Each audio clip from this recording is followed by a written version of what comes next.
As we continue to roll through college football, it is Monday, November the 11th, right here on Jocks 94.5.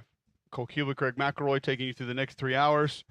It was another crazy weekend. A lot of unexpecteds this weekend, and one of the biggest unexpecteds of the weekend was on the game that Greg covered. We'll get to Georgia-Ole Miss. We'll talk Alabama, LSU. A couple of higher ranked seeds go down. I say seeds; they're not seeds yet, but higher ranked teams go down, and we wonder where they'll be seated next in the college football playoff. GMAC, your game was fun. How was your weekend? It was good. It was really good. It was not overwhelmingly surprising, just with how much that game meant to Ole Miss, how much they were putting into it. And there was one the part effort, of it that was pretty surprising to me. well, their ability to get after Georgia's offensive line. No, you try again. There's one part of that game that I, as a college football fan, I, as a member of the college football media, never thought definitively that I would say when referencing Georgia playing Ole Miss. Oh, that Ole Miss's offensive line would hold up? That Ole Miss was a more physical football team. Oh. I think that was a one-game season and a proof of concept, and one that was so important to Ole Miss that just knew you were going to get a great effort. But to see what they were able to do to Georgia's offense and just absolutely dominating Georgia's offense. Pete Golding, I vote for the Burroughs Award every year. Pete Golding's number one. Humble brag for me. It's not a humble brag. I don't It's get to vote brag. for Joe Moore. Just brag. Yeah, it's just straight brag. Everyone's Dang right, looking for that coveted. Everyone's looking for that coveted assistant coach award vote. Everyone wants that one. Pete Golding's number one. He's the best. He's done the best job this season in college football with the pieces he has to work with, and it's truly amazing just how good that defense has been playing all year long. And it was at its very best on Saturday afternoon when they basically gave up one drive, and that was ended with a field goal. I mean, that's it all game long against Georgia. It's amazing. They couldn't find space between the tackles consistently to run the ball. I felt like Bobo a couple weeks ago against Florida did a great job with perimeter runs. He may have been able to find some more space out there, but they didn't give it too much of a try. He did go heavy screen game. That wasn't there. That wasn't working. Trey Amos and some of the DBs were coming up and playing those in a physical manner. And I think we knew that some of like Walter Nolan could be a problem inside, Pegues could be a problem inside, but just seeing how Jared Ivey set the edge and then also rush the passer, and Princely not just rushing the passer, but also just physically holding up against the Georgia tackles. And I'll go back to, you can go find the show, go find the Monday show after Georgia played ETSU. Greg and I sat here, and Greg's like, I'm not wasting my time on that game. And I said, well, I'm just going to let you know right now, the Georgia tackle is going to be a problem in pass pro this year. And, a certain sector of the college football media got mad at that and said that I was ridiculous. They're high draft picks, and it's been a problem most of the year now. And it was the biggest problem on one of their bigger stages this weekend. But on the flip side of that, as you earlier stated, it may have been how they held up against Georgia's defense, front seven, defensive line. We'll get to all that. We'll break that one all down across the course of the show today. But we need to dive in first to Alabama and Ole Miss, or Alabama and LSU, excuse me. Not much sleep last night. Going to go ahead and let everybody know. So it might be a bit of a struggle today, but we're going to try to get through it. We might be better off just saying the days that we did get good sleep. I don't know when that would go back to be honest with you. I feel like every day is Richard P. like, man, did you get any sleep? It's like, no, not really. How about you? High school? Didn't sleep. I called my wife on the way to I called my wife when I got to the airport yesterday. Was that yesterday morning? It was yesterday morning in St. Louis. And I said, I guess it was nice to like sleep in. And she's like, what time did you get up? And I was like, 6:25. She's like, yeah, I guess that was kind of nice. Like, that's 7:25 Eastern. I mean, for me, that's sleeping in a little bit. So St. Louis still Central Time, John. Get with it. Yeah, but you're moving ahead to the other. I was trying to give you a win, all right? That's the worst, is then I come over to Charlotte, we're on Eastern Time and I lose an hour. That's true, yeah. Never mind. I retract So it is what it is. Either way, we've been asking for it, Greg. We have hypothesized that they could be this. We have wanted them to become this, and it looks like now Alabama might be ready to move into the mansion that is a downhill run football team first. And there was a specific formation. There was a specific set of run plays that was overly successful, trips with the nub tight end, and then multiple runs off of that formation, which obviously LSU could not line up correctly to, adding a blocker, read plays. I mean, it was fun to watch because I think there's a little misconception with the score. I would be interested to get your thoughts on it because it didn't feel to me watching the film that this was just Alabama doing whatever they wanted to do. But this one particular set of plays was so successful, they didn't really have to try a whole lot else. And they got their explosive plays off of it also. So that formation, those plays off of it, Milroe's legs, it was a pretty impressive performance to watch. Yeah, trio nub. I mean, simple as that. I mean, that's the name of the formation, and we always called it was trio. And you had variations off of it: trio bunch, trio stack bunch, trio, trio tight, trio nasty. Like we had a bunch of different looks off of it, and then you could create other looks off of it. You could create other looks off of it on like when you motion and build it, like there's more that you can do off of it. It's really a great formation. But here we go. One thing that I find really fascinating about it is that you have basically the same thing that's been run over and over again. The reason why it's valuable is because when you have three receivers and the passing strength is so heavily loaded to one side, you have to move your corner over. So you get an immediate tell if it's man or zone. So if you get that corner over, immediately man or zone. Then all you have to do after that is figure out, all right, well, if it's man, then I run against a safety. If it's zone, I run against a corner. So I'm running against a corner. Let's go. Katie barred the door. It's over. Like a corner doesn't want a part of that action. So that is massive. And it is extremely difficult for a defense when you have a quarterback that's really good in the run game to be able to decide. They basically have to decide, do you want your corner playing the run or do you want your safety playing the run? Because if you want your safety playing the run, then we'll kill you with crossing routes on the other side. If you want your corner playing the run, then fine, we'll run it right at him. And that's exactly what went down last night. It was a typical game of cat and mouse. All right, who'd they leave backside? Perfect. Let's do it. We got what we want. The plan was simple, but effective. And I love plans like that. They're like my favorite plans, if I'm going to be completely honest. I think it's the best plans in the world. The ones that are super easy on the offense, but makes the defensive coordinator want to pull his hair out. And they wore him out. I do think this LSU team has some fleas. I'm not taking anything away from the win. I texted a good high-ranking official at Alabama yesterday. I genuinely believe that was the most I've celebrated a regular season win as an Alabama fan in more than 10 years. Yeah, I celebrate natties. I celebrate SEC championships, but regular season wins, I haven't celebrated one quite like that, where I was that happy, that relieved, that excited. Because even after the Georgia win a couple weeks ago, it felt a little bit like, oh boy, we were pretty fortunate to get out of that one. You know what I mean? So that one was a resounding and dominant victory. I think it zipped a lot of the people who were hating on Kalen about his outfits and attire and what he should do and what he shouldn't do. It zipped their mouth, which was encouraging.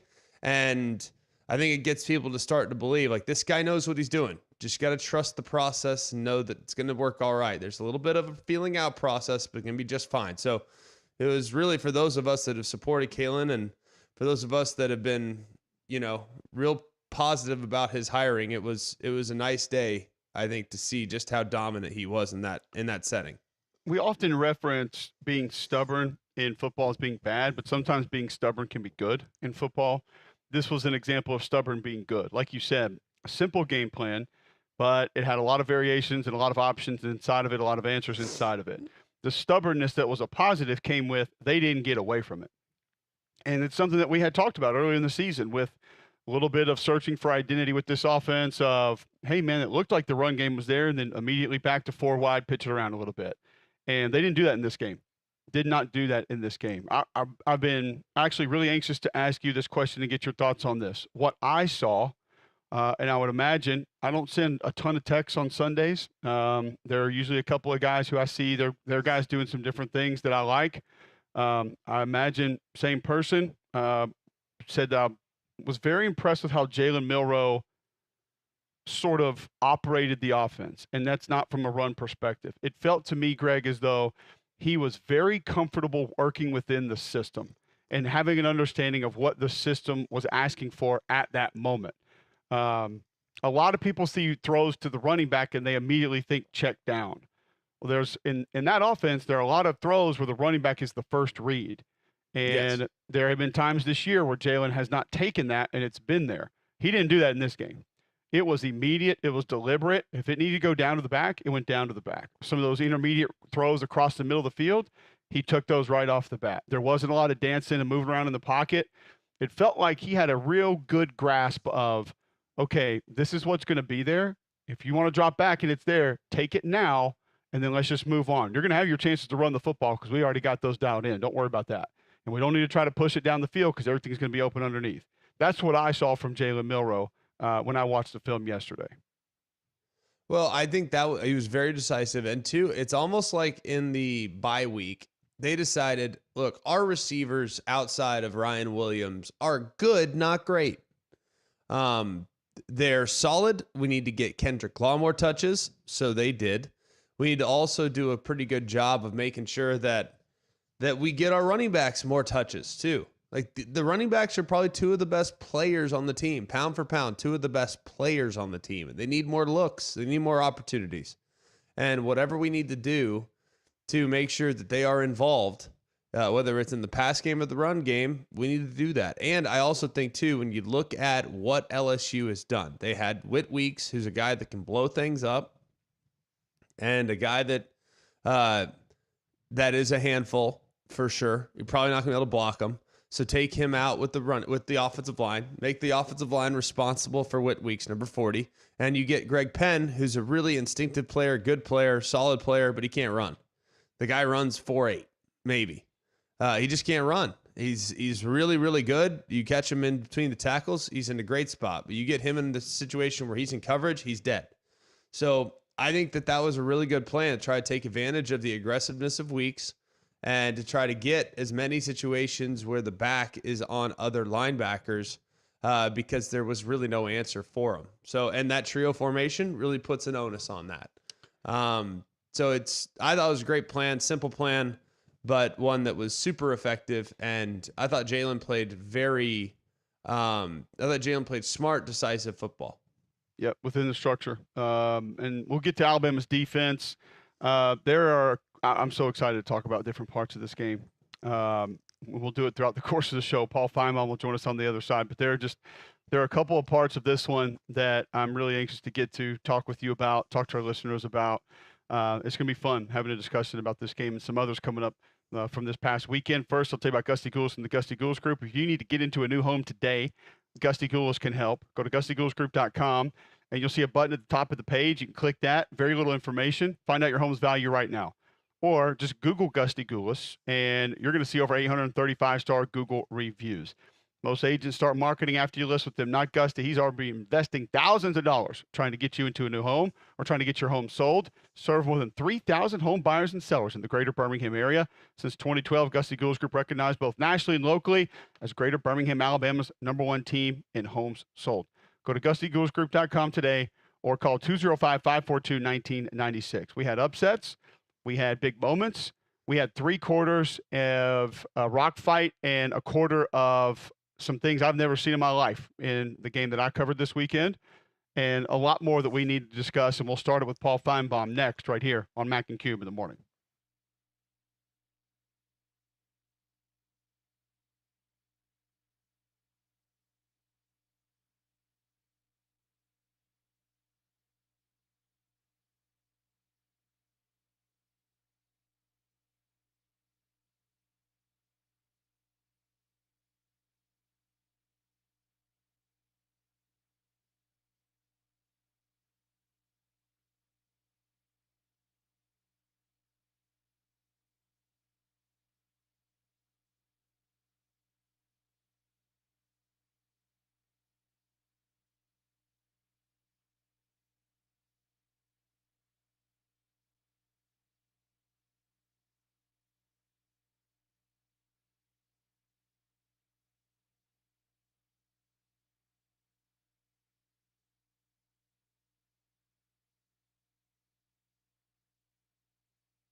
All right, welcome back in. McElroy and Cubelic in the morning.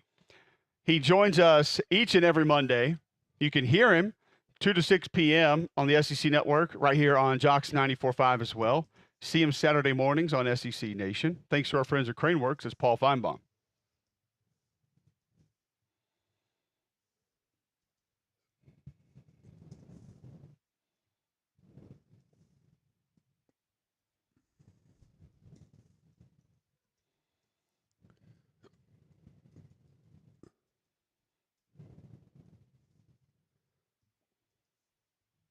Paul, always great to have you in on a Monday.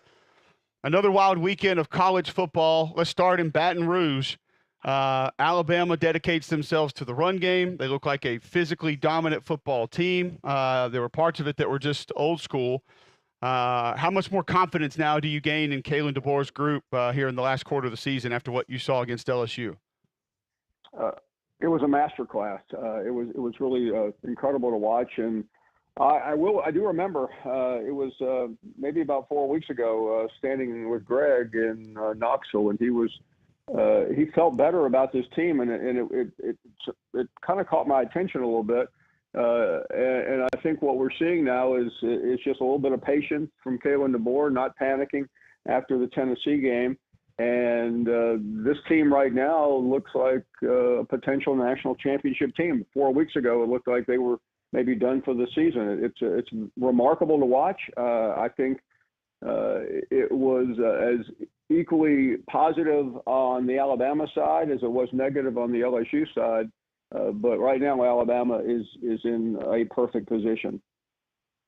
They're in a great spot, Paul, and I think that the bye week. You look at what Kalen DeBoer has done now, and I'm so tired of the naysayers as it relates to Kalen DeBoer. Oh well, he wears a black hoodie. Like, who cares? I just don't understand why people care about dumb things that don't matter. But this guy is now 1-0 against Brian Kelly.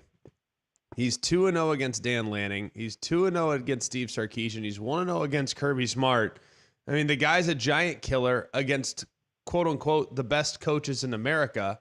And yet I feel like people are hung up on the fact that, you know, he doesn't wear a polo on the sideline. Like, what is the problem here, and why can't people seemingly get on board without any hesitancy about him being an elite, high-level coach? Well, I think the initial hesitancy just came from an absolute heart attack after the Vanderbilt game, and it's, you know, everything we knew was going to happen just started happening there. That he wasn't Nick Saban and he wasn't what Alabama fans were used to, and I think the Tennessee game just made it even more desperate because it seemed at the time that the LSU game looked insurmountable, and that obviously has proven not to be the case. I think the Missouri game, a lot of us maybe didn't think it was as big a deal. It was dominating, but we felt like without Brady Cook, it just didn't mean as much. But now we realize there was a transformation during that period, Greg, and I think all this other stuff will go away. I mean, every Alabama fan understands the reality of the situation, that this team now is in a phenomenal position. And, you know, I'd much rather be where Alabama is at the moment than a number of other schools, especially in the SEC. So I think all that will calm down. It's maybe not surprising, but it's a natural reaction. Alabama fans are great for a lot of reasons, but the most important reason they're great is that they are so passionate. They pick out little things that should not matter. Paul Finebaum joining us on the Buyers Right Hotline with us every Monday, thanks to Craneworks at 8:22 a.m. Eastern my time, Monday, November 11th. Speaking of letting things go, Paul, I'm interested to hear your thoughts on Brian Kelly. He'll join your show later today, and the LSU fan reaction to him. Maybe I'm tuning into the wrong people late after the game on YouTube, former LSU centers and their overreactions, but the entertainment value was there nonetheless. But is he past the point of return with some LSU fans? I think it's ridiculous, but there seems to be a very real uneasiness with a fairly large portion of LSU Nation as it pertains to him. I think that description is accurate, and whether he's past the point of no return with the fringe, I don't think matters. He's very likely to end up 10-2 this year. And that will help him overcome some things. It won't satisfy everything because this team does not look like a playoff team, and I don't really see how they're going to come back from that. But ultimately, I think let me correct myself. They're going to end up being, or don't they have 2 or 3 losses, Cole? I'm trying to remember now. I think they have 6-3 right now. Yeah, 3 losses. So I gave them a little too much credit. But what you're going to hear Brian Kelly talk about now is winning 10 games. So that is not enough to satisfy LSU fans, but it will be enough for him to get to next season and hope then to make a more serious run at the playoffs. So I think there's always going to be overreaction, but he's not going to get those fans back. And it really doesn't matter, but clearly people are going to watch him now, though. I think he's an elite coach whose game plan on Saturday night did not work. There's nothing you can say to sugarcoat a simply embarrassing and ghastly performance. But in terms of running Brian Kelly out of town, I think that is a ridiculous conclusion. Sometimes you need an eye-opening loss like that to maybe change how things are done. Ole Miss is example A. We lose by 30 last year because we did things and had a philosophy, and we realized that if we want to compete at the top of the sport, our philosophy needs to change. And there you go. They go out, they recruit differently, and they go and beat Georgia for the first time in a while. So before we get to Ole Miss, though, do you think, Paul, that this loss signals a change for Brian Kelly with how he recruits and the type of player he tries to go after? I'm not as certain as it will as much as Lane Kiffin, because Brian Kelly is a much older coach who's very set in his ways. I can't promise that, Greg. If he doesn't, next year may be his last at LSU. Because he needs to see change. And Brian Kelly understands the problem with free agencies. You get 17 players, new players into your system at starting positions, and you're going to get bad days like Ole Miss got with Kentucky. Kelly is a little different style coach, but the way he is approaching this is not working. And I, as a fan of his, I hope he, maybe not wholesale changes. I hope he certainly tweaks it, because he already did change things after last year. That's pretty obvious. He dumped his defensive coordinator, and some folks right now would like to see him dump this one, but you can't change coordinators every year. It is kind of odd, Paul, how the college football world kind of thinks that the portal is like Target. Like you don't just go in there and get what you want.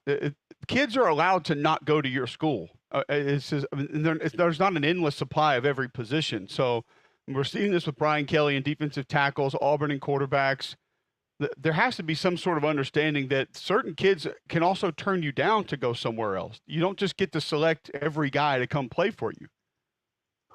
No, you're right. And listen, Brian Kelly's in just a very weird spot right now, because it's just not, LSU is like Alabama in many, many ways. Losing 3 games is not acceptable. I think in some ways, though, we should have seen this one coming, because this program has been on that precipice all year long. They've been in too many close games like this. Kelly has said it repeatedly. That's not what happened Saturday night, but they just ran up against the wrong team. But this program does not need to be on the edge every weekend, though. Yeah, it's understandable. The team has some flaws for sure, and they got exposed on Saturday night. Over to Ole Miss, Paul. I continue to say that I think it's the team you least would like to see, because they might not be all in for a game at 11 a.m. against Kentucky, but I can tell you this: when you gotta have it, and they know that it's a money game for them, you're going to get their best shot, and their best shot is really dang dangerous. What does this win mean for Lane Kiffin and Ole Miss moving forward? Well, it's like the golfer who has won 20 tournaments and come in third, and second and third 10 times in the majors, but has never won one. I mean, this was like putting the green jacket on Lane Kiffin. He's got a major now. I mean, he's got it, and it wasn't the one he always wanted, the one over Nick Saban, but it comes pretty close on the biggest stage in football Saturday. I mean, he delivered with a master class, and he's now where he really always has been among the elite coaches. But since he always managed to live down in those situations, it was more difficult to say that. But I think the world is Lane Kiffin's right now, and it was incredible to watch, and I think so meaningful for him and for that program. And this is not LSU or Alabama or Florida or Georgia. I mean, Ole Miss does not have moments like this, as you said on the broadcast, Greg, and this is a once every 10 or 15 year moment for the Rebels, and now with Lane Kiffin, he may have put them in a situation where they'll have a lot more of them. All right, I'm going to ask. I'm just going to play the other side of this, and I want to ask both you guys this question. So, if you take that mentality and you say, Ole Miss, if you put them on this stage, if you put them in the octagon against the heavyweight champion, the belt's on the line, you put them in the ring, going for the strap, whatever it is, you're going to get full effort, full mano a mano. If we didn't see this in Austin a couple weeks ago, I wouldn't ask this question. Could you not reverse that and say the same thing about Georgia? Because why the hell do they care about Ole Miss in the big picture of things? And I'm not talking about what the individual game meant. I'm talking about all of it, the spectacle of everything. That's not on the level of the games they've been playing the last 3 or 4 years, Paul. Could you not reverse that and say, well, this Georgia team, if you put them on the stage where it means that to them, you may get a totally different performance? It's possible, and I think what you just said, you now apply to Saturday night in Athens, because that's exactly where Georgia is now. That's a great point. A lot of reasons why they didn't play well Saturday, but yeah, for Georgia though, the pressure that was. I mean, I agree with you in the sense that, I mean, we're now in this era where you can afford to lose a game. Don't tell that to Kirby Smart. Or you might get your head taken off, but you can now say that to Kirby Smart, that you can't afford to lose this game. So I think it's a pretty similar situation, and I don't think there was any disrespecting Ole Miss. It was just a matter of, we beat this team by 40 points last year. How could they be that much different? And I mean, listen, if Georgia wins against Tennessee, then what we just got through talking about fit very well. Georgia can still go and win the national championship. I really strongly believe that. But they better get things fixed, and they better get things fixed in a hurry. Because I'm telling you, I think it's a bad matchup this week. And I thought last week was a bad matchup. I think this week's a bad matchup. But I don't know how you get your left tackle to play better in 1 week of work. Your most veteran guy, your guard, had to get replaced in the game because he gave up 2 early sacks, because he can't move, because he has a tightrope procedure. And if him with a tightrope procedure is their best option, they got major issues. I think Tennessee's going to beat him. Flat out, I think they're going to beat him right now. If I had to pick it today, that's who I'm picking. But I know a dangerous team with their back against the wall and Kirby Smart having their antennas up. They're become really dangerous. But Paul, I'm trying to figure out, how is it that we've seen this Georgia team? I now have seen them 3 times. Sleepwalk through the Kentucky game, had them against Auburn, honestly played uninspiring football that day as well, lose this past weekend. How does anybody have confidence in this Georgia team right now, outside of the one performance from Texas? And that one feels like the anomaly performance, Paul. It does. Greg, you've laid it out perfectly. I don't know how to overcome what you just got through saying, because it's not like they're playing a pedestrian defense in Tennessee. We know what Tennessee is. And clearly the study of the Ole Miss game will not be missed in Knoxville. And it's already, the game plan is already being put together. So I think hope is about all you can say. You can come up with every adjective to describe Kirby Smart's greatness, and he is great. And does Carson Beck, does he become Jalen Milroe overnight? I don't think he can. So I mean, I buy what you're saying. But I'm a little curious about the health of Nico and a couple of other things in Tennessee as well. So the only thing about Tennessee is that they are not in as critical a situation as Georgia, but I don't think Tennessee can afford to lose either, though. Absolutely. Paul, great stuff. Always enjoy it, and we'll see you in the office here in a few hours. Thank you, guys. Paul Finebaum joins us every Monday thanks to Craneworks on the Buyers Right hotline. Great stuff there. We'll follow up with some of it, continue the discussion on Alabama and LSU. There are a couple of portions of this game that I'm excited to discuss on the other side of the ball. We will do that right after this on McElroy and Cubelic in the morning.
All right, welcome back in. McElroy and Cubelic in the morning, 8:37 a.m., Monday, November 11th, right here on Jocks 94.5. Some other SEC games. Mizzou takes out Oklahoma 30-23.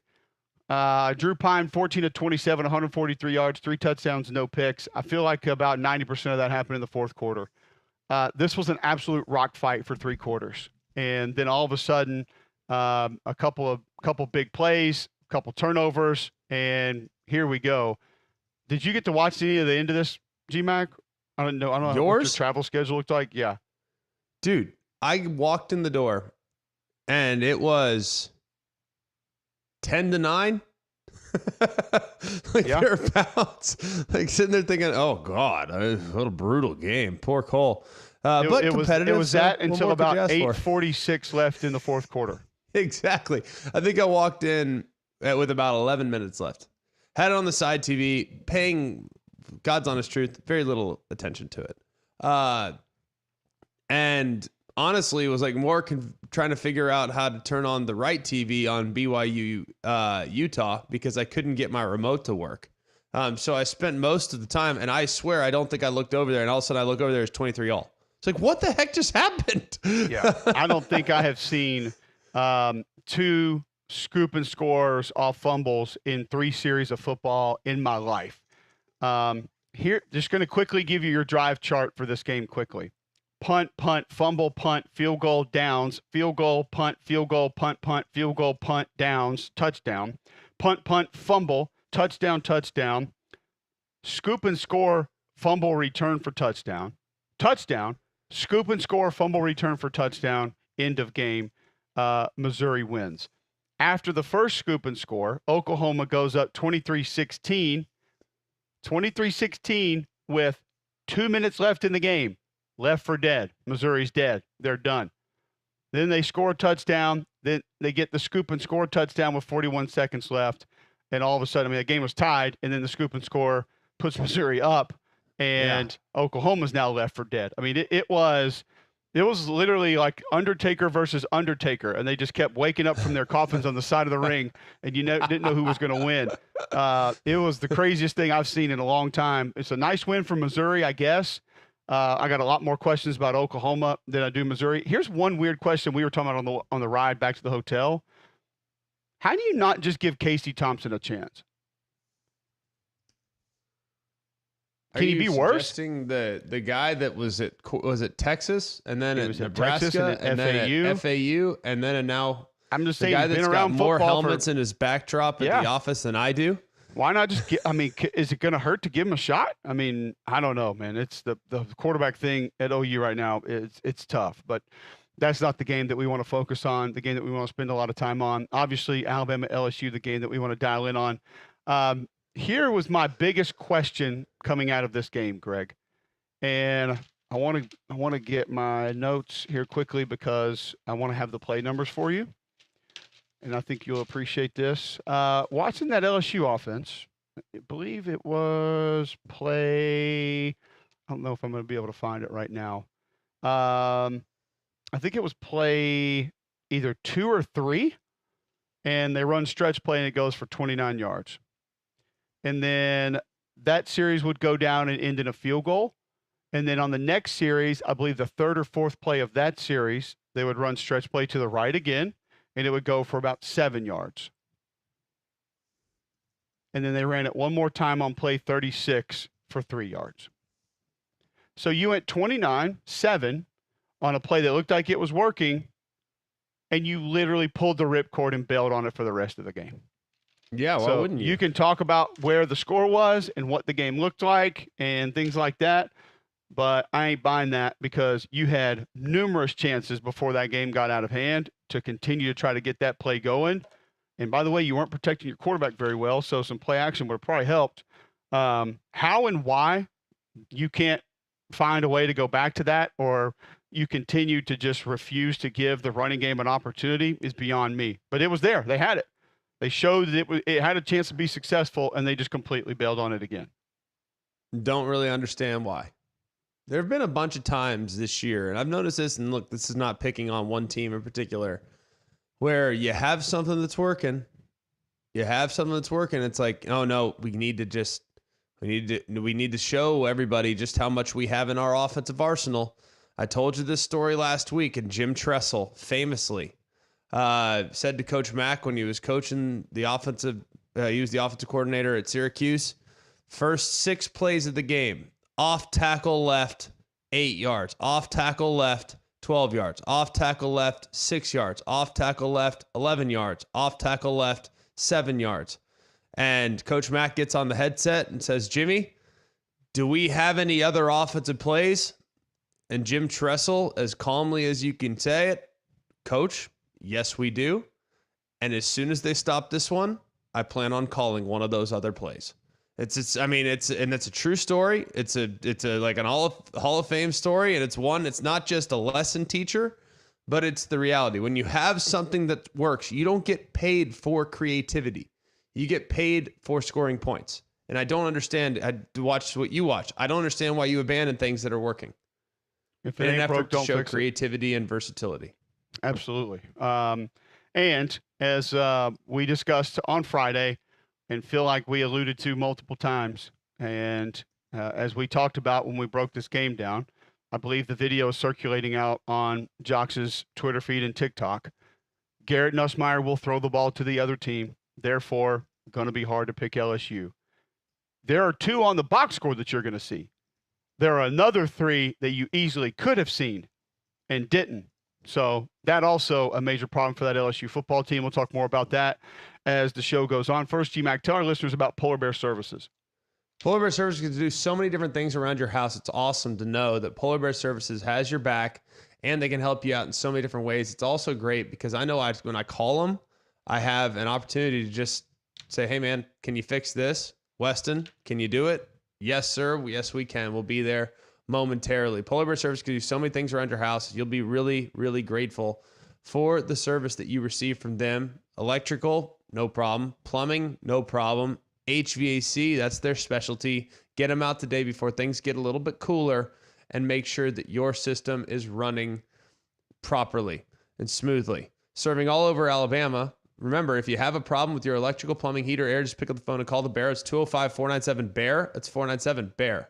All right, when we come back, we will take a quick look at the NFL weekend with our top 3 next on Mac and Cube in the morning.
All right, welcome back in. McElroy and Cubelic in the morning, Monday, November 11th, 8:48 a.m. right here on Jocks 94.5. Listen online, jocksfm.com. App is in your app store, iPhone, Android. You can download that for free. Listen on the go. A lot of different ways to tune in to the show. And we also appreciate you listening on Sports Radio 740 in Montgomery and Talk Radio 103.9 FM, 7:30 a.m. The Ump there in Huntsville. Let's get to our top three every Monday. Take you to just a little bit of a peek of what happened with the NFL. Damian, what's on tap for us today?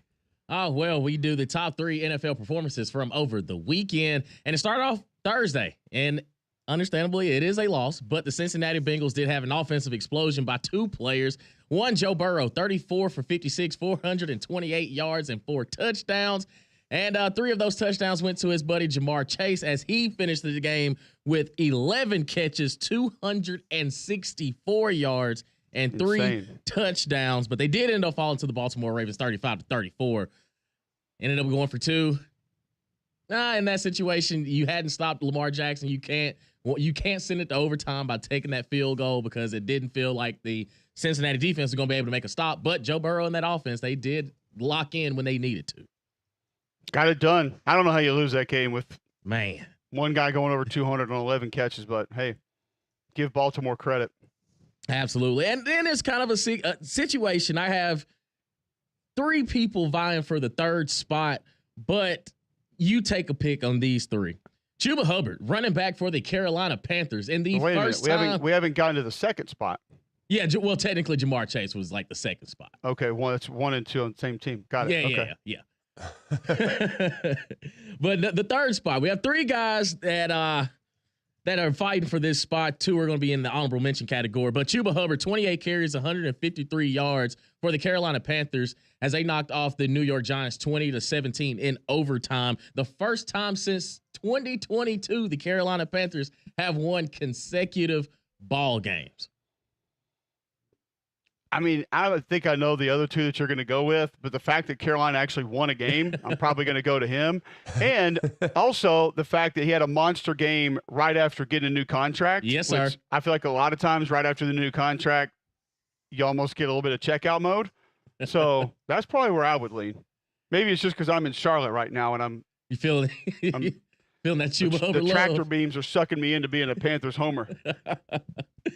No, but we also have the quarterback for the San Francisco 49ers, Brock Purdy, 25-36, 353 yards in a 23-20 win over the Tampa Bay Buccaneers. A little closer for comfort and a lot of respect to Baker Mayfield because he was fighting tooth and nail to keep Tampa Bay within striking range with no Chris Godwin, no Mike Evans as well, but still trying to find a way to keep that game competitive. But Brock Purdy did he locked back in with Christian McCaffrey back in that starting lineup.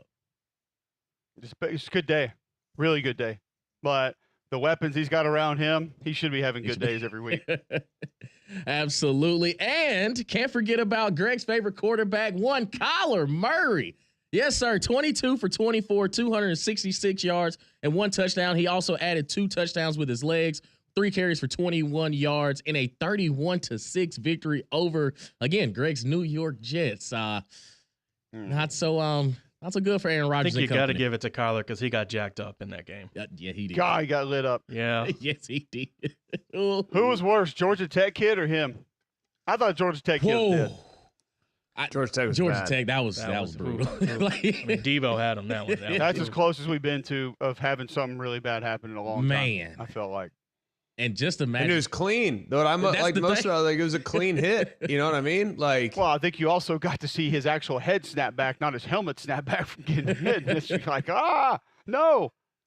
But Kyler yeah, I mean, that was like deal. old school Steve Atwater, like head hunting stuff, but it was clean. Like it was wild. Like no targeting, no nothing. It was just a clean hit.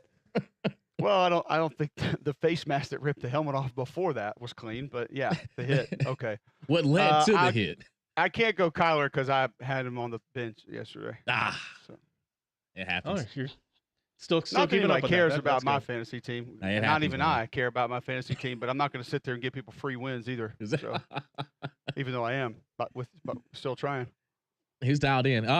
Just missing the cut. One Jared Goff. when you have 5 interceptions in a ball game, and yet Yikes. your team still finds a way to win. Hey man, Detroit Lions they're gritty, man. That Pulled an grit is SMU. real. That grit is real. What about Chiefs special teams blocking a game-winning field goal? Man, staying undefeated.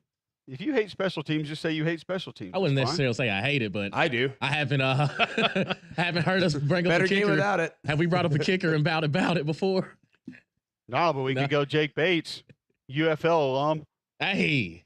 That was a pretty big one last night. And by the skin of the football inside the goalpost. Doesn't matter. I'm Went telling through. you. He nailed it. They He found a got way. it done. It's 2 for 2 yesterday. 58-yarder walk-off against the worst uniforms in the NFL in a long time. That's what did it. That's what gave him the edge. It's not a good look. It's a terrible look. It's not a good look. How about Tirico saying on the broadcast, basically, we can't see the numbers, so we're guessing. like, oh, that I mean, looks that like is Nico like Collins. that's a play-by-play guy's like middle finger. The biggest when a play-by-play guy says I can't tell who's who, that's taking a shot at the booth and the jerseys. So just so you know, like that's like the ultimate middle finger for from play-by-play guys right How there. can you blame your spotter though? I mean, I could barely tell some of them on television who they were. If you missed it last night, Tirico basically said, "We're just trying to guess based on physical appearance who some of the guys are. We don't know their numbers." That looks like Joe Mixon. All right. God, I think FIU had one earlier this year where you just couldn't tell. Like it's just some of the teams. Was it that the go Miami Vice uniforms? that one? I don't know if that was one where you couldn't tell the numbers of, but some of these teams they give you the light number, like the gray numbers on the white jerseys, and you can't see them. Tell. You can't tell. It's impossible. All right, that's our top 3 performances in the NFL over the weekend. Jonathan Taylor had a good day. That was a nice one. Bijan Robinson had a good day. So there are a couple big. I thought you might throw in, because surprisingly in a win, Marquez Valdez-Scantling, 3 for 109 and 2 touchdowns. That's a pretty effective day. It is. And he just got there a couple days ago. Like, he just got the playbook and boom. Welcome in. 3 targets, 2 touchdowns. We'll take it. Derek Carr didn't throw a pick. That may have been a nod. Hey, That's the biggest neither surprise. did Will Levis. We lost the ball Okay. game though. I was going to say, Yeah, he also didn't win the game. No. But tonight you'll get Dolphins at Rams. Dolphins 2-6, Rams 4-4, 7:15 on ESPN. Monday Night Football from SoFi. And we'll get away from the NFL back into college. Alabama, LSU. What we learned about the Crimson Tide, what it means moving forward. Further look into that Alabama defense. We talked a little bit about the offense earlier. We'll talk about the other side of the ball next on Mac and Cube in the morning.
Welcome back in. McElroy and Cubelic in the morning. Glad you're with us. Watch live on YouTube. Search Jocks945. Also, you can listen on the app if you're moving around. It's in your app store. Search WJOX. Online, JocksFM.com. 800-239-9569. 800-239-WJOX. We have Chris Nee coming up in 20 minutes. He'll give us an update on the Florida State situation. It's bad. We know that. Looked bad against Notre Dame again this weekend, which leads to Florida State firing offensive coordinator Alex Atkins. It will not take him long to get another job.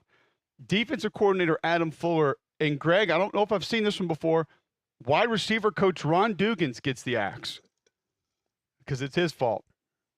Yep. Because if there's one thing I've learned about receivers, it's not about the players. It's about the coaching.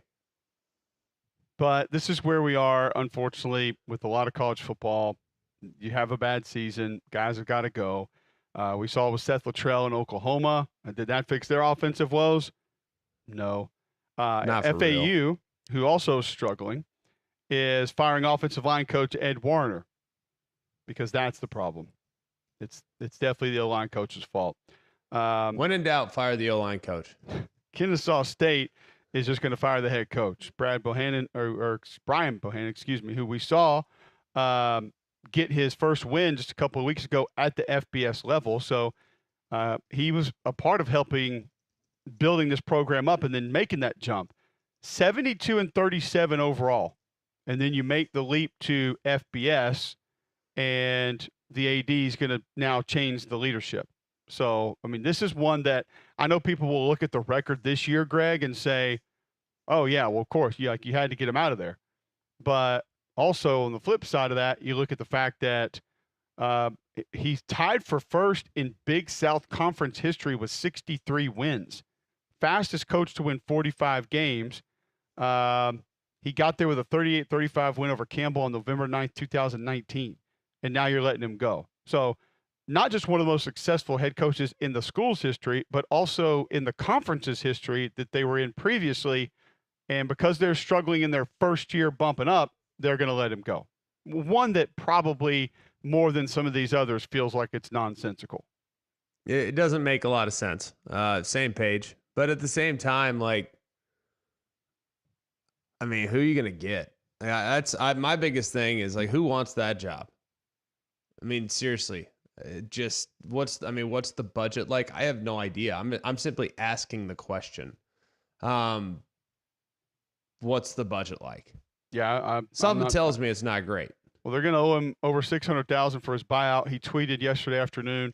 This morning, I was informed directly from AD Overton he was making a change in leadership. Contrary to what's been reported, I want to be clear. I did not step down from my position as head football coach at Kennesaw State University. Since we started the football program, I've had the pleasure of coaching and working alongside so many great people. I appreciate your hard work and dedication to this program. So, yeah, one that a lot of people are going to look at and say, what? As to just how and why that one went down. All right, so let's go back to Alabama and LSU. We'll get to your feedback as well. If you want to be a part of the show, 800-239-9569, 800-239-WJOX. You can text in 205-834-9450. Tweet in at Mac and Cube always to give us your thoughts on everything that took place over the weekend. We mentioned this offensive plan, Greg, one that allowed Alabama to be a little bit more physical, to be a little bit more of a downhill run team. We've talked about the formation that made a lot of it happen. Trips with the nub tight end. So tight end being in man on the line of scrimmage on one side of the formation, 3 wide receivers to the other side. And then you add the run game basically through Jalen Milroe to that. He was allowed to read a couple of times. He had the running back as a lead blocker a couple of times. They would vary how they did that inside and outside. You could see the LSU linebackers were jumping in different gaps because they thought they had it figured out based on what was successful earlier. And it was a great plan from Nick Sheridan. They didn't need a whole lot more than that. And we talked earlier also how Jalen Milroe operated very well through the offense and didn't try to do too much, took the easy throws, took the quick throws, and that kept the LSU defense off balance. And it was just a heck of a performance overall. I thought Parker Brailsford had a great game. I thought Tyler Booker had a nice game. If there is a concern coming out of this, Greg, it might be right guard for Alabama. And they're just – I saw 2 bad busts at right guard. Like one that was just the wrong way, literally. And you allowed a free runner to come through. And you can't Those things can't be happening in games like this late in the season. So you got two guys that have played there, so hopefully that helps itself figure it out. But something that you're going to have to keep your eye on moving forward that you hope is not a problem here in the back half of the season. Well, here's what I would say about that is the right guard's been a problem all year. I mean, I don't really know. He's been banged up. Jaden Roberts has had a lot of injuries that he's been fighting through, upper body and lower body. He's been way less than 100%, and he hasn't played great. So right guard's already been a problem. So if it's already been a problem and they've coached around it to this point, how does that make you feel as an O-line guy? Not great. And I understand his capabilities is one of the main reasons that you want him in, but we can't have you going the wrong direction and allowing a free runner to come into the backfield like that. Battling through injuries and not playing, to the top of your capabilities. I can deal with that. We can manage that. But assignments have got to be something that it's too late in the year for that. It's just not something that can be a real thing. So right. I'd be concerned about it. Sure. But it's a situation that you understand what he's capable of. So you want him out there. He's got a ton of power. He gives you great effort, always gives great effort. But those are things that get you killed and get your quarterback killed. And you can't have those with what's ahead of this football team and some of the goals that are still out there in front of them to be able to potentially go and grab. Now, Geno Vandermark's played some. I think he's played fairly well at times. I told you when I had him for the Vanderbilt game that Kalen told me before the game he was going to play, and it had nothing to do with Jaden. It's because he's been practicing so well. So they obviously have some confidence in him and what he's capable of and what he can do. So if there's some good news there, at least you have two capable bodies that can be out there and give it a go. But you don't want that to linger, and you don't want that to be a problem moving ahead with some of the games that you have in front of you and some of the things from a postseason perspective that are in front of you. Let's go to the Buyers Right hotline quickly. Scoobs on the road wants to talk Alabama. Welcome in, Scoobs. Hey, what's up, guys? How you doing this morning? Doing great, thanks. Thank you. Thank you for having me as well. I got a couple of questions. Really, just first off, you guys had briefly touched on it in the beginning of the show about the offense that come in against LSU. We'll just say from the second half of the Georgia game all the way up, basically until some parts of the Missouri game, there was just kind of a slow spot in our offense. And I know that there's different moments in the game, and there's also tempo, whether you're behind. I mean, I get all that, but what do you think the major change has been in the offense versus against Vanderbilt and Tennessee for Alabama? That's my first question. I'll go first, Greg, just quickly. I think one is dedication to running the football. Number one, just allowing yourself to be that kind of a team. I think with Vanderbilt, it was a difficult scenario because time of possession, you didn't get a lot of opportunities, so things had to change quickly. Tennessee, I think there was a lot going on. I think the environment had a lot to do with it. Greg was there. He called the game, so he knows more about it than I do. But watching it on film, I think snap count was a little bit of an issue. Defense getting a jump on the snap count. And I think that caused some problems for where they wanted to go. And that's a very different defensive line. Let's be real. I mean, that's one of the best defensive lines in college football. So they're going to give you some headaches. Yeah, I think that was part of it. I also think it was pretty clear that Jalen was super uncomfortable in that game. His feet were a mess, which led to his accuracy being a mess. And I don't think he was at that time like wanting to be a runner. I mean, I think he's wanting to show everybody that he can throw, and he reverted back to where he was at last year's October, where the offense was very hit or miss. He was a little bit too locked in on Ryan Williams. I think his when you watch how he hits the hole against LSU versus how he hit the hole against Tennessee on his design quarterback runs, I think they tried to go a little too much laterally, which was a problem. I think he was seeing some ghosts. Like sometimes you just need a week to kind of recenter. And that's what happened. He came out of the bye week like game busters last year and did so again this year. It's a little different because last year he made his hay on scrambles. This year is design quarterback runs. So I think that they're in a good spot. I think they're in a good spot moving forward, but they just got to commit to running the football. Like if they are if they are sitting there and they just got to acknowledge, look, Jalen, he's a good thrower. He's improved greatly as a thrower, but his best attribute is running the football. That's his best attribute. So lean on that. You know what I mean? Like, let's run the quarterback. And if he has to run it for 20 times a game to win a natty, that's what it's just going to have to be. So that's I think where they've now evolved into, and it's encouraging. Last question, then I'm going to get off here, guys. I don't really know how I want to ask this, but I also never thought I would be asking this question. But because of the dynamics and what's going on in college football in the last, we'll say, 3 to 5 years, things have grown, changed. It's a whole new spectrum and platform for the athletes, but also for teams. Dealing with the SEC championship, there's a lot of teams that are currently, quote unquote, still alive. And I don't know. I guess my question is, do you think that it benefits the team not to play for it? Because you've got many teams that are sitting there in that 2-loss position. And, you know, I guess ideally a third loss could keep them out. And I was just curious if you could talk, briefly on that, dealing with 3 losses and the 2-loss window, dealing with the conference championship. Yeah, I'm going to have to deal with enough of this here in about 3 hours and listen to Roman talk about how the 5 seed is better than one of the top 4 seeds and just bang my head against the desk with that stupidity, but he won't get off of it. So I'm not going to say that giving yourself the opportunity to play fewer elimination games is better. Never, ever, ever, never, ever, never, ever, never, ever. Playing fewer games that can cost you a chance at a championship is never going to be the lesser of the better routes. It's just not. You cannot convince me of it. You're not going to be able to talk to me about it. I can't do it. I'm sorry. I know where the mindset is, and I know the whole ruse that everybody's trying to play with themselves about, oh, you could get hurt, or, oh, it's a game, and this, that. The reality is, if you go win that game, you play fewer elimination games in your quest to win a championship. That's it. There's nothing else to talk about. Zero else to talk about. We also don't know what the loser of these conference championship games is going to look like as far as this committee. And hell, it might be different every year with every committee. We don't know that.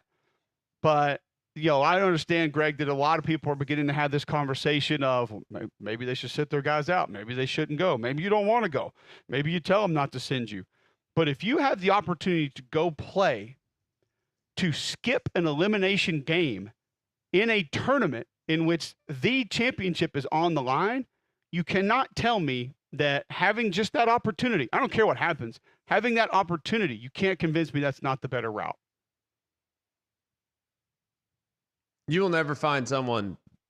Do I think getting the 5 seed on paper, that looks like the better route? Perhaps.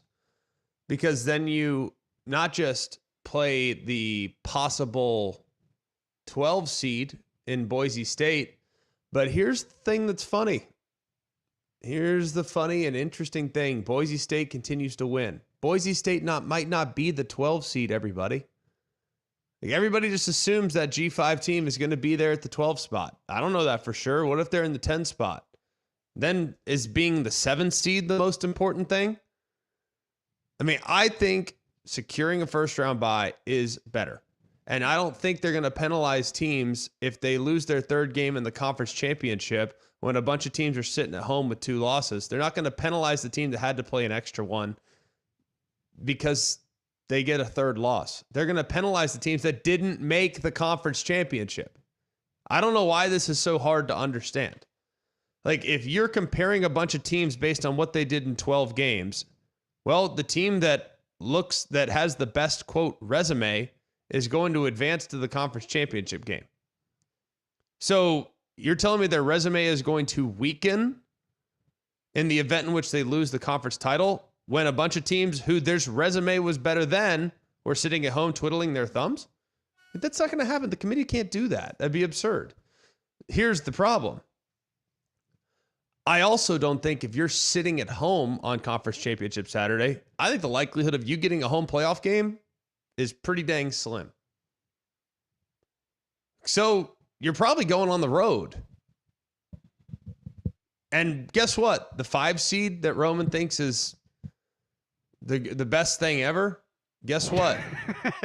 What if you have to play against a ticked off Ole Miss in the first round?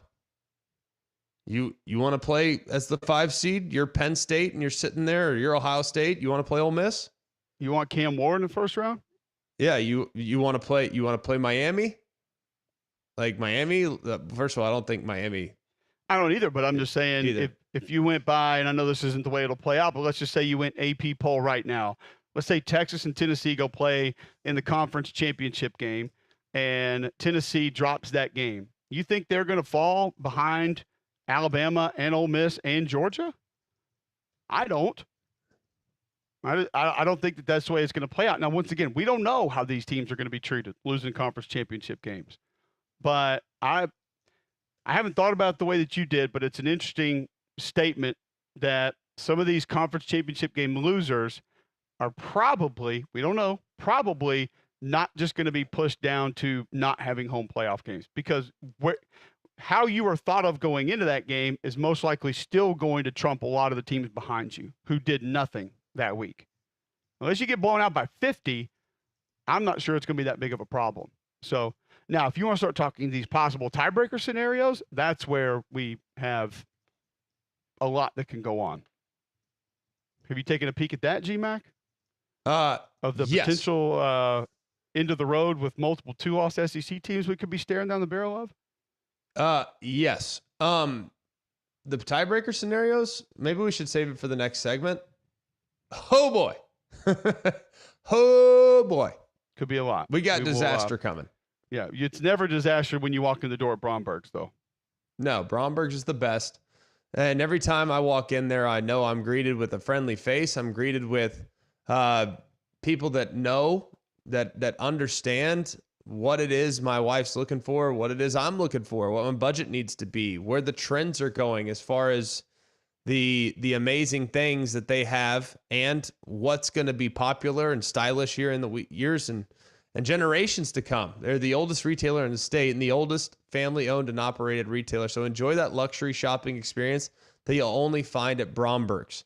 Been in business since 1836, and you guys will understand why you walk in the door, why they've been around so long, because they just take that purchasing experience to the next level.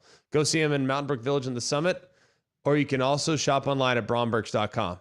We'll discuss that possibility towards the end of the year.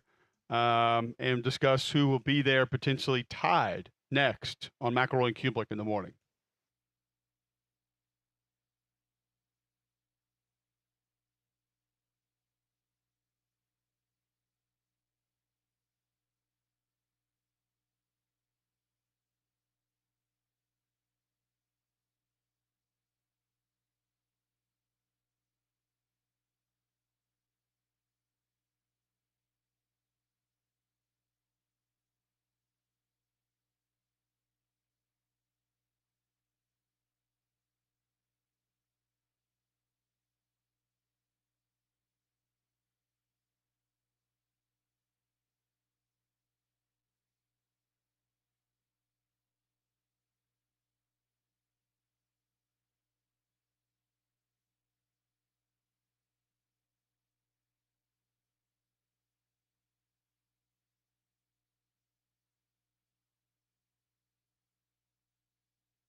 All right, welcome back in. McElroy and Cubelic in the morning. Going to move out of the SEC for just a moment because there's one school that's got a lot going on right now, and that is Florida State. 9:21 a.m. where I am, 8:21 there in Birmingham, Monday, November 11th.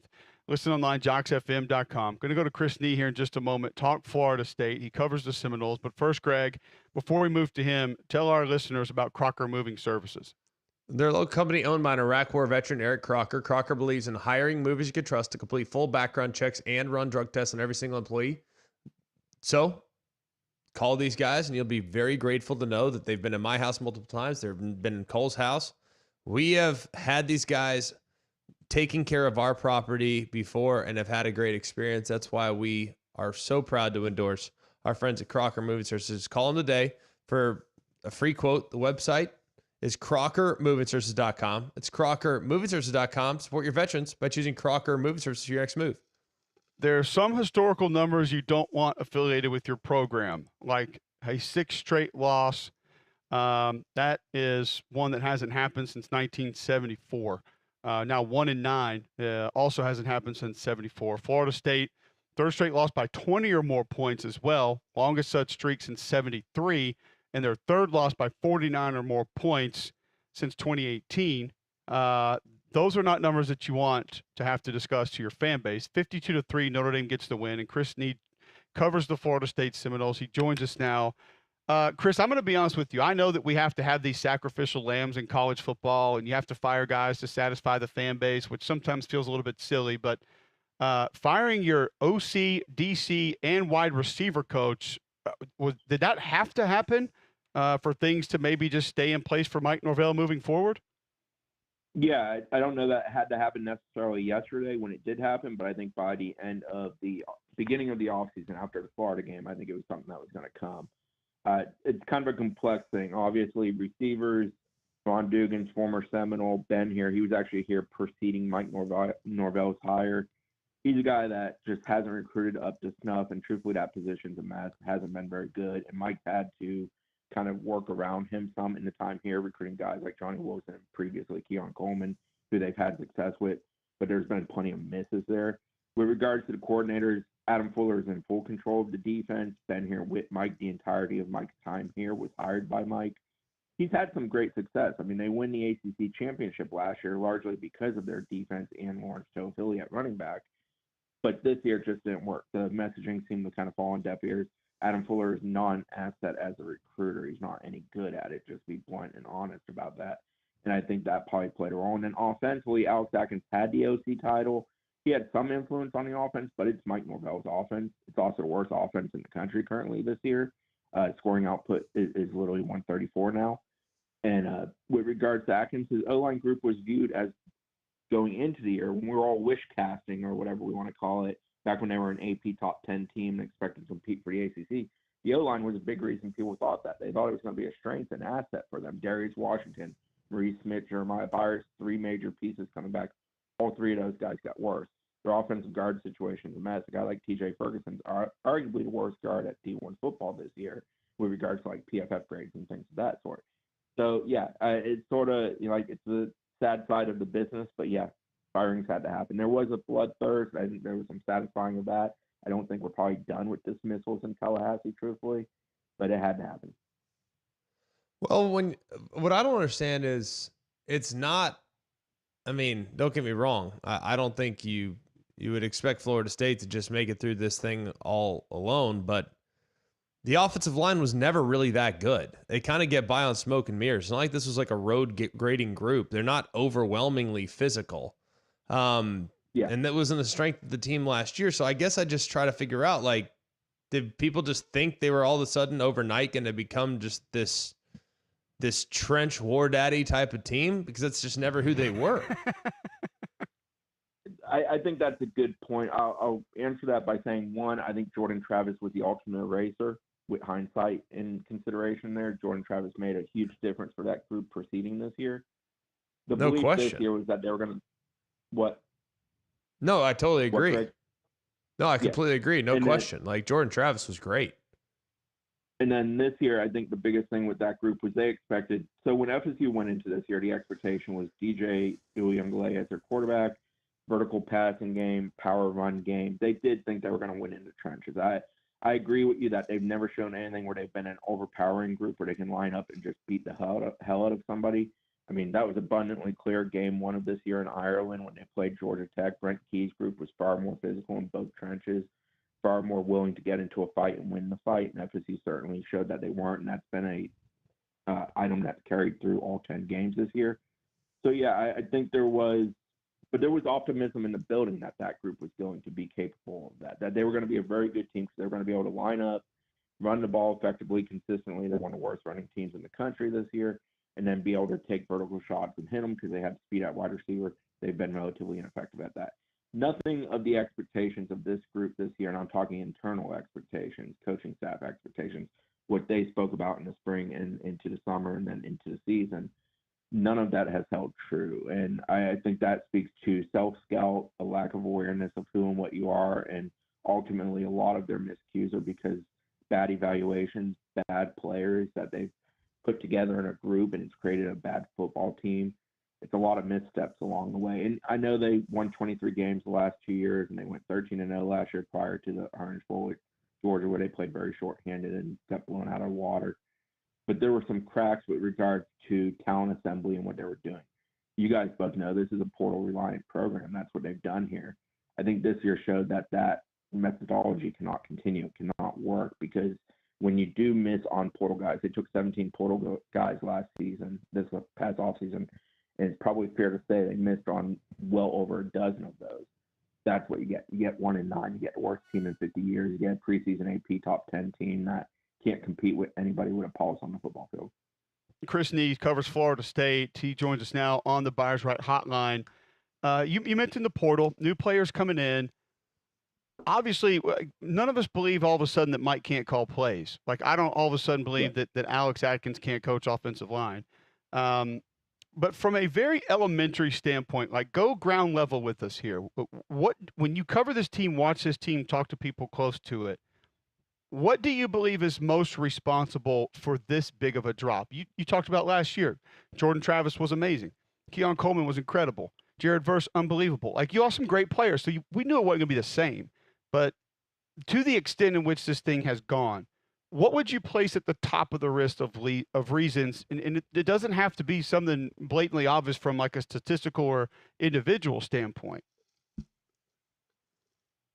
I think it's the O-line. I think your DOA, when you walk on the football field as an offensive team, there's a lot of missteps. But the O-line, the Darius Washington, some Reed Smith, the Jeremiah Byers, all three of those guys are equally as bad as they were last year in Byers' case, or have drastically regressed in the case of Smith and Washington. And then at guard, you go and get Richie Leonard and TJ Ferguson. You add that to a group with like Keandre Jones, for example. And once Richie Leonard got hurt, you've had nothing at guard that's been capable. They can't line up and block anybody. And you also missed at quarterback. Most important position in football is quarterback. FSU kind of hung their hopes on DJU, and they got a version of him that was one of the worst versions of him. It certainly wasn't the Oregon State quality, decent, mediocre, can win you football games version that I think they were hoping for. And then he gets hurt, and you have to transition to Brock Glennon, Luke Kromenhoek, and neither of those guys are particularly prepared to be high-level quarterbacks, especially behind a bad O-line on a team that can't run the ball because they have a bad O-line. So, when you're looking at 1-9, there's a whole lot of reasons why it happens, but I think the reason FSU is relatively incapable of competing with anybody currently is the O-line, first and foremost. And FSU's had O-line issues, since the days that Jimbo Fisher began here. Like, 13 was a really good group, some carry over to 14.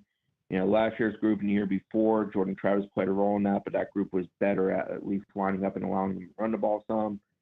This group can't do that. This group is on par with what we saw here in 2018 under Willie Taggart at O-line, where you just lined up and watched guys get waxed second and a half in every play because there's nothing you can do. And you can try to scheme guys open. You can try to do things to get away from the O-line deficiencies, but FSU is not good enough to do that. And this group is so bad up front that, again, they're DOA when they walk onto the football field. They cannot compete with anybody that can score points. Yeah, it's really, really troubling. I got to be honest, man. I'm not at all optimistic about the future of Florida State football based on the performance this season. They owe Right. Norvell a lot of money. I think Norvell's a really good coach. I still believe that. I don't think you get dumb overnight. I just don't think their talent evaluation, goodness gracious alive, bad ball. I could have told you we thought Malik Benson was going to be their number one receiver. We got problems. But Right. I also thought there might be some other guys that were waiting in the wings that just hasn't materialized. So what other changes do you think will come? I'm not suggesting necessarily that Mike Norvell will be in jeopardy of losing his job, but are they going to maybe implement some type of talent evaluation staff or something along the lines of that? Well, with regards to Norvell, because he's owed 85% of the hefty contract he got last year, if he were to get fired, I don't think they fire him. I think financially, No, it doesn't no make way. sense for a school that's currently in their situation. I do think there'll be more on-field coaching staff change. I'm interested if he truly goes to hire an OC who gives up play calling duties, more so he become more of a CEO, less of a hands-on coach. I think Mike will always have fingerprints on the offense at FSU, but I think he's willing, if he finds the right guy, to hire somebody who handles play calling more. Kenny Dillingham, before he left for Arizona State, or actually Oregon, then Arizona State, he did some play calling here at FSU. Mike was willing to give some of it to him, so he's done it in his past. It's not unheard of with him. As far as talent evaluation, they do have a GM, Derek Ray. They hired him from Oregon State. He's been here a couple of years. I think they try to bulk up the staff around him if they are to retain him. I think they certainly need to change their approach with how they go about recruiting, and that starts with how much they value high school recruiting. They've truthfully neglected it in recent years, and they did nothing to cash in on 23 wins over 2 years from a high school standpoint. You know, the blunders on signing day to KJ Bolden, the Travis Hunters, those are well documented. People know of those that pay attention to the recruiting world. Their current class this year, even before all of this started to crumble, it's been hanging out in the 30s. That's just not acceptable at FSU. You have to recruit at a higher level.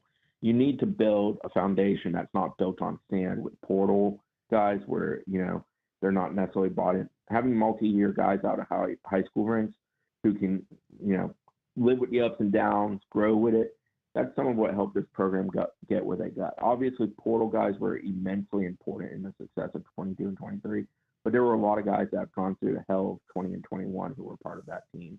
And I think they lost that combination this year. It certainly hurt the culture. This program had a phenomenal culture a year ago, and this year it has none.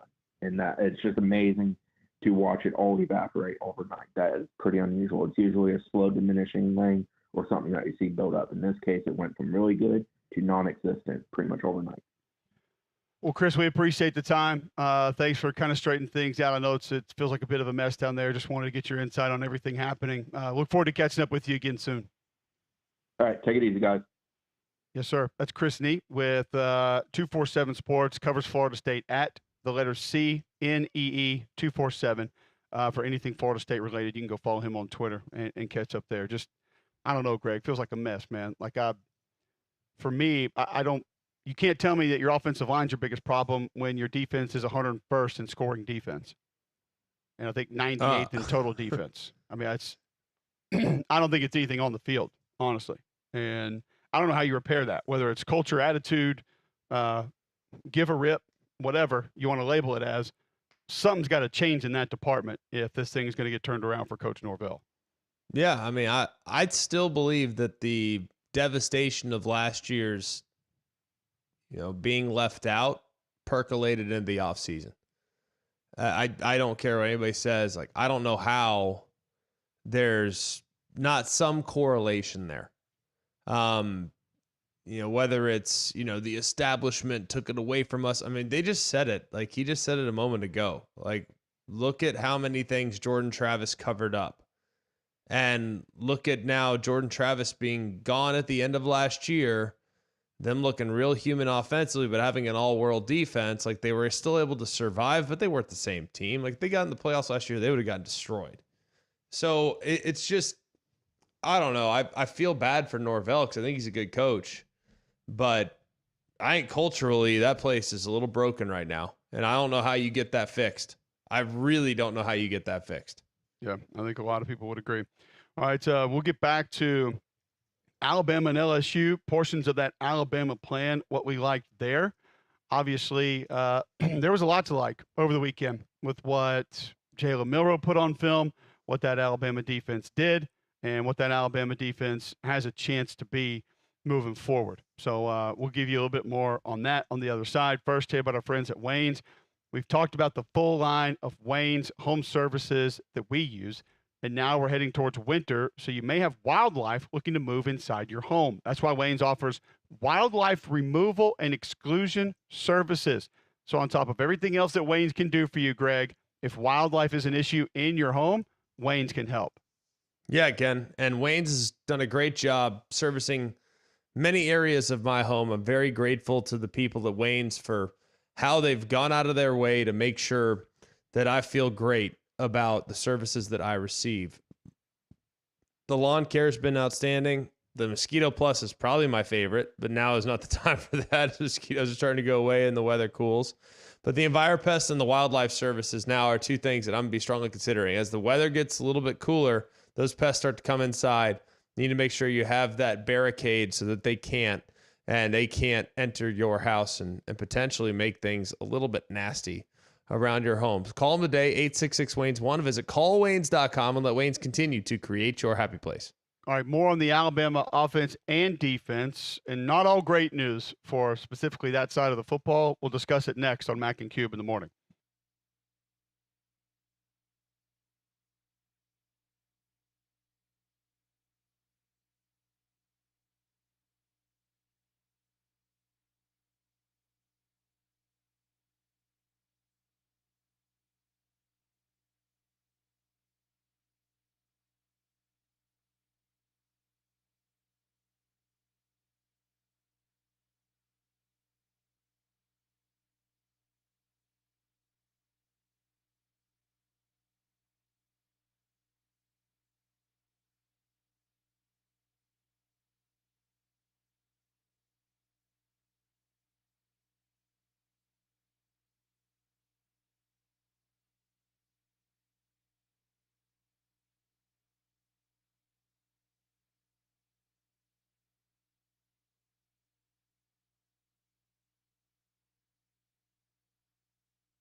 Welcome back, McElroy, Cubelic in the morning. Jocks 94.5, 841 a.m. here in Birmingham, Alabama. Bill Smith Buick GMC, they're just up the road, up I-65, exit 310, Highway 31, to know that the national champion of GMC dealers is just up the road from you sure makes life easy on us. Go and check them out right now. Some of the deals that they have on the lot are off the charts good, and they're getting better by the day. As the end of year approaches, now is the time to get things taken care of. We're talking about the largest GMC dealership, the best discounts. You can go get yourself a GMC Sierra 2500 four-wheel drive Ultimate Denali, more than $9,000 off the sticker price. Gets down to $87,535 plus 3.9% for 48 months. You can also get Yukons that are on sale, nearly 10% off the sticker there. To find a Yukon that's on sale for nearly 10% off, go and check them out right now up off I-65, exit 310 in Coleman.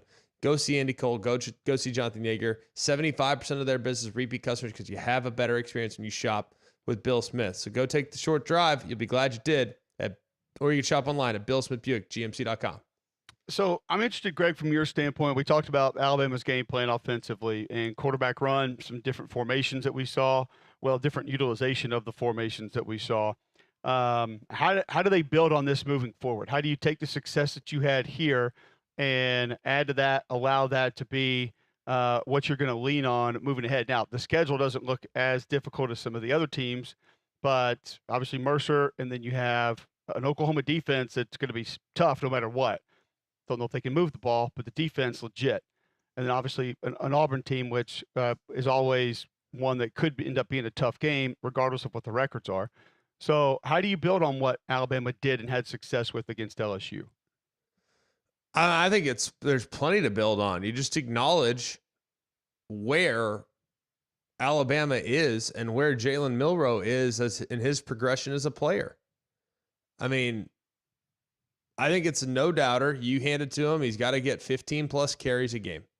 I mean, that's got to be what it is. I mean, he's arguably the most dangerous guy in the country with the ball in his hands.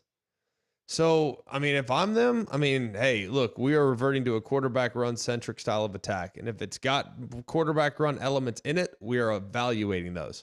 I would look at, I'm not saying you need to necessarily turn into Army, but I would look at all the different variations that Diego Pavia is using now and what an offense that is a little bit rooted in triple option. I'd be looking at things like that. And I know that I still got drop back game. Like, that's not going away. But I think it's absolutely a sign of things to come with where they need to go and how they need to attack teams by way of quarterback run game. I don't think there's any doubt. And that's something they're going to be able to utilize, build on. Moving ahead, we've kind of wanted to see this physicality for a while. Now saw it, and Alabama going to have a chance to build on that moving forward. We mentioned the SEC championship game, the race for those teams, and what it may look like. Well, it's going to be interesting to think about kind of where Alabama is in all of this. Currently, by the way, do you realize that all conference championship game spots are open as we speak? Not one has been taken yet. No. So that going to be even more drama here, winding down the season here in the last month of it, with 3 weeks left in the regular season, seeing who ends up in some of these conference championship games. And as we stated earlier, don't even know exactly what some of the implications are going to be for teams that lose those conference championship games. 6 schools can find their way in this weekend. Army, Tulane in the American, BYU in the Big 12, Oregon in the Big 10, Boise State in the Mountain West, and Louisiana in the Sun Belt. By the way, Cajuns having a really good year, and I hadn't heard a lot of people talk about it, but they're having a really good year. In the SEC, you think about kind of what this thing may look like, and getting to the conference championship game. There is a real possibility, Greg, that we could be staring down the barrel of 10-2, Ole Miss, Georgia, Tennessee, Texas, Bama, and Texas A&M. Could, might, chance that could happen. Yes. Will it? There's 3 teams in control of their own destiny: Texas A&M, Tennessee, and Texas. All 3 of those teams completely in control of their own destiny. The cleanest scenario, Tennessee wins out, as do Texas A&M before they play. So therefore, Tennessee's in, and they play the winner of Texas A&M, Texas. Piece of cake, right? Yep. But, Tennessee's a pretty heavy underdog this weekend. So if Tennessee loses to Georgia this weekend in Athens, then things could get haywire. And then you want to take it up to the next level, have A&M lose at Auburn, which I'm sorry, would that surprise anybody? Because I know Auburn as a house of horrors for many a top team over the course of the year. Now, I don't love the matchup for Auburn, but I think they'll be in the mix in that game. I don't think that'll be some one-sided affair by any stretch of the imagination. So then you really start to get interesting. If you go through the tiebreaker rules, even someone that follows this every day and someone that I think kind of understands how to read through the minutia of some of these tiebreakers, I don't understand them. I'm going to be the first one to tell you I don't really understand them. But there is one that makes a little sense to me. Okay, the fourth tiebreaker is the combined winning percentage of all conference opponents for each team, regardless of common opponents. So basically, strength of schedule within the conference. So if that happens, Bama is probably going to have the best strength of schedule. So here's how we're looking at it. Alabama, if everything goes and like chalk flies the rest of the way, Alabama's record amongst teams that they faced, their team's combined record would be 33-31. Guess who would be the second? Are you prepared for this? Vanderbilt. Nope. Auburn. Yeah, nope. No. Close. Arkansas. Nope. That's close to Auburn. Florida State? Texas. Not yet for Florida State. Ole Miss. No. LSU. Hmm. So, if it gets to the fourth tiebreaker, and let me just tell you, it's a very real possibility, Alabama at 10-2 could be playing LSU at 9-3 for the SEC championship, while Georgia sits at home. Texas A&M sits at home with 2 losses. Or no, they'd have 3 losses if they lost in this scenario to Texas. Guess who would finish 1, 2, 3, 4, 5, 6, 7, 8? Guess who would finish 8th in the SEC in the event in which there's a tiebreaker? The tiebreaker we're referencing, right? Is all these teams tied at Yes. 10-2? Strength of schedule. Yes. 1, 2, 3, 4, 5, 6, 7, 8. I'm gonna go with Texas. South Carolina. Texas at 22-42. Is their conference strength of schedule. Think about that. Texas right now could, in the matter of one game, if they beat Texas A&M, they're obviously in, right? But if they lose to Texas A&M, they could go from potentially being 1st to 8th because of one outcome. It's wild to think about. It's insane. Texas did have a nice win over the weekend. We'll discuss that one and a couple other SEC matchups next on Mac and Cube in the morning.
All right, welcome back in. McElroy and Cubelic in the morning, 9:53 a.m. Monday, November 11th on Jocks 94.5. Texas, solid win against the Florida Gators over the weekend. A lot of quick throws, a lot of quick ball distribution out on the perimeter. Sark's bunch really didn't have a lot of headaches with this one, G-Mac, because Florida was going to be one-dimensional, and they actually had some success running the football. Not a ton, but a little bit. Jacoby Jackson goes over 100 yards. Jaden Baugh had some nice runs.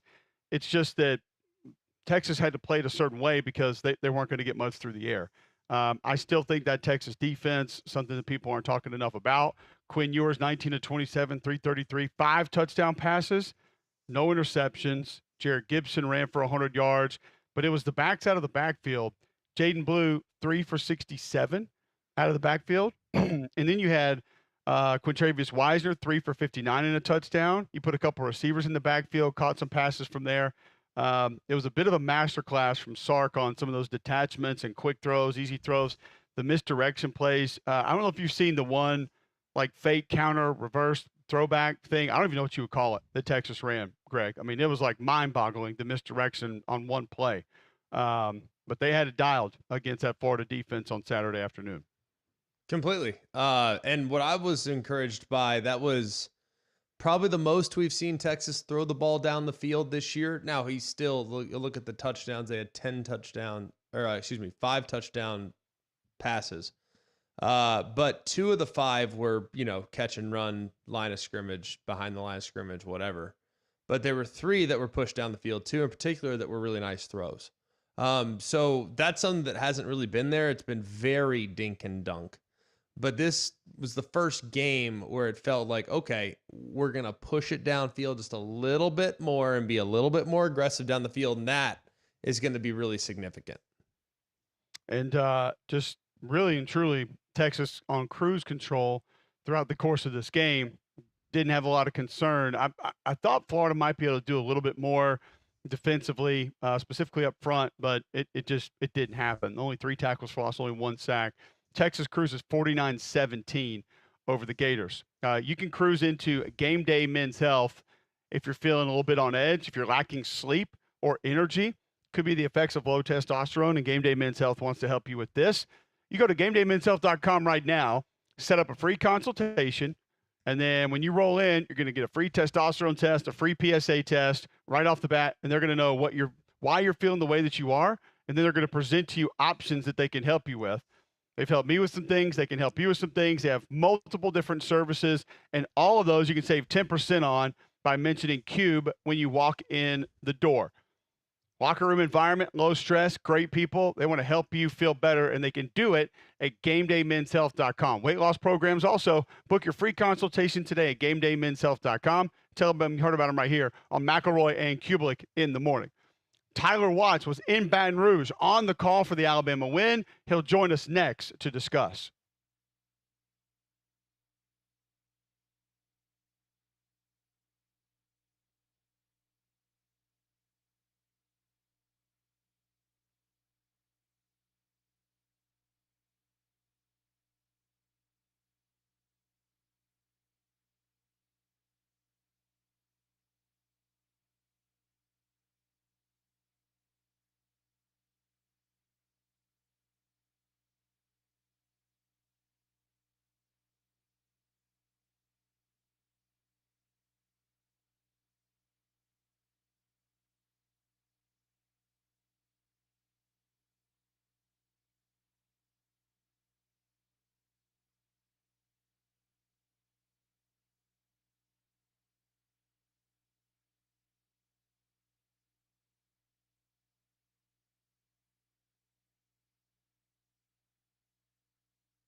All right, welcome back in. McElroy and Cubelic in the morning. Appreciate you guys tuning in. Monday, November 11th, 9 a.m. Final hour of the show getting underway. And as we do that, we'll welcome in Tyler Watts, member of the Alabama radio broadcast team. First, T-Mac, tell our listeners about B-Dry. B-Dry has been serving Alabama and customers across this great community for more than 60 years. They continue to back things up with a life of the structure warranty. So you know you're going to get the biggest and best waterproofing company in the country. They have a solution that stops all 5 ways water can enter your foundation. And to make things even better, they give you 12 months interest-free. 12 months interest-free, no payments for 12 months. That's what you can expect when you go with B-Dry. Call them today for a free assessment at 942-1976. That's 942-1976, or you can go online at bdryalabama.com. All right, we welcome in Tyler Watts on the Buyers Right Hotline, member of the Alabama radio broadcast team. I love watching some of y'all's clips, Tyler, that come out from the game. And I know you and John were talking about one specifically, but what caught my attention was, and I didn't realize that we were to this point yet, you go into the grandpa reader glasses during the game a couple of times. I didn't know that's where we were just yet, but okay. I hate you, Cole. And next time that I have walked my dog, I'm leaving his little poop bag in your front yard. There you go. Well, half the neighborhood does it now anyway, so you won't be the only one. It was a fun trip, though. Everything y'all kind of talked about pretty much played out as hoped. I mean, and I think the one thing that I love the most is the fact that once you realize that you're going to be able to run the football, you didn't try to get cute. You stuck with what was working, and you were able just to wear down on that defense. This is kind of what we hope that this offense can become, but you didn't try to put the ball in the air any more than you had to, because it wasn't sloppy conditions, but it wasn't ideal for throwing it around. And once again, when you don't have to, there's no reason to. And I was really impressed with Nick Sheridan and the game plan that he had of really stressing that LSU defense, which was one of the worst at stopping the run. And he didn't try to get cute. He just took what they were giving him. It was really impressive to see the commitment to the run game, to have 48 rushing attempts against just 18 dropbacks. To me, feels good. It's a vintage Alabama performance, and it's one that has been kind of been clamoring for now for a couple weeks. So do you anticipate this being the direction this offense goes? It definitely needs to have more elements of it moving forward. And I think versus a team like LSU, when you have a pass-happy offense, you think about it, that quarterback, it's all about rhythm. And if he's having to sit on the sideline, we experienced it firsthand up at Vanderbilt. When your offense is sitting on the sideline with 15, 20, 30 minutes of real time in between drives, that's the most frustrating thing, and it really knocks you off, and it really helps out your defense as well, playing that ball control. Yeah, I think that this is kind of the formula that we need to use moving forward, although I think that more play action, down the field passes will be able to develop as a result of defenses having to commit more to stopping the run and being so scared of number 4. And we're hearing it more and more. Oh, defensive coordinators, we got to stop number 4. We got to stop number 4. Well, if their focus is on him, then that just helps everybody else out. And I think that Kalen DeBoer and what this offensive staff wants to do is spread the ball around. And if you put too much emphasis on one person, then that is going to expose you in a lot of other areas. Tyler, I want to go back to something a little bit earlier in the game, maybe not even the game, but we weren't there. We weren't able to experience it.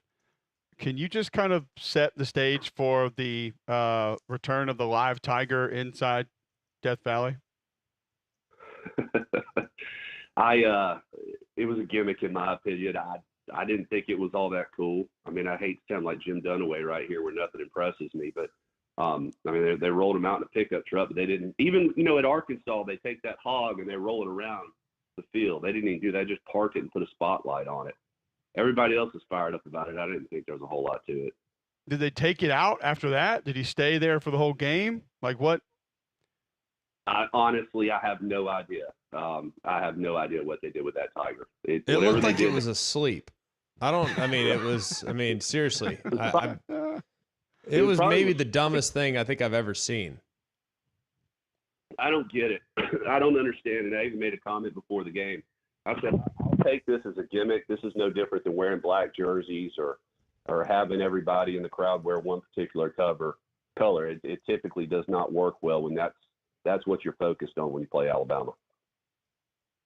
It's pretty dumb, not gonna lie. The thing looked like it was tranquilized, and I don't know. It left something to be desired for sure. I want the Tiger that's like everyone's in legitimate jeopardy of it getting out of its cage and absolutely ravaging the the entire student section of Alabama. Like, that's what I want. I want that thing just clawing at the bit, and it just wasn't feeling it that night, I suppose. I do think that one thing that was learned by me, and I think this is going to be a constant evolution for this team and this coaching staff, is the familiarity with the environment. Against Tennessee, they constantly tried to go on the clap. The cadence wasn't working. They had miscommunication. They had false starts.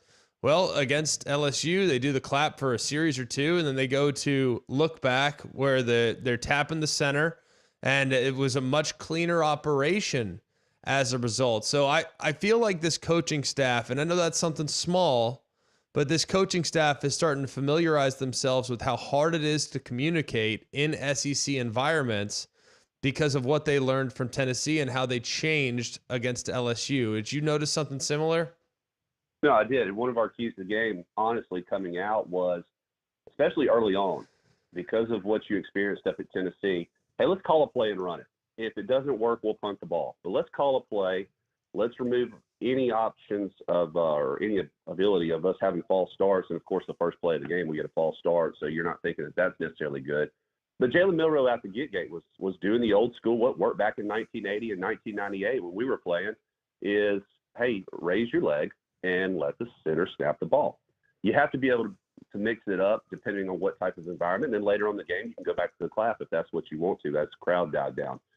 But I thought the communication was much better than what we experienced. I don't necessarily like all the checks, especially when it's that loud, unless you're able to communicate nonverbal. Yeah, and I noticed that Booker was kind of tapping Parker Brailsford this week, and so that probably allowed him to focus more on the front and some different things that he was seeing, and felt like it made a little bit of a difference because I didn't think the operation was an issue, and I didn't think LSU was getting a beat on the snap count like I thought Tennessee was. Defensively for Alabama, some unfortunate news that Quindarius Robinson going to miss the rest of the year. Tyler with an upper body injury. Thought he had a couple of nice pass rush moves, a couple of games where he was able to get inside and get some wins. It continues to, I feel like, be LT Overton over and over and over again, setting the edge physically in the run game, being able to generate a pass rush.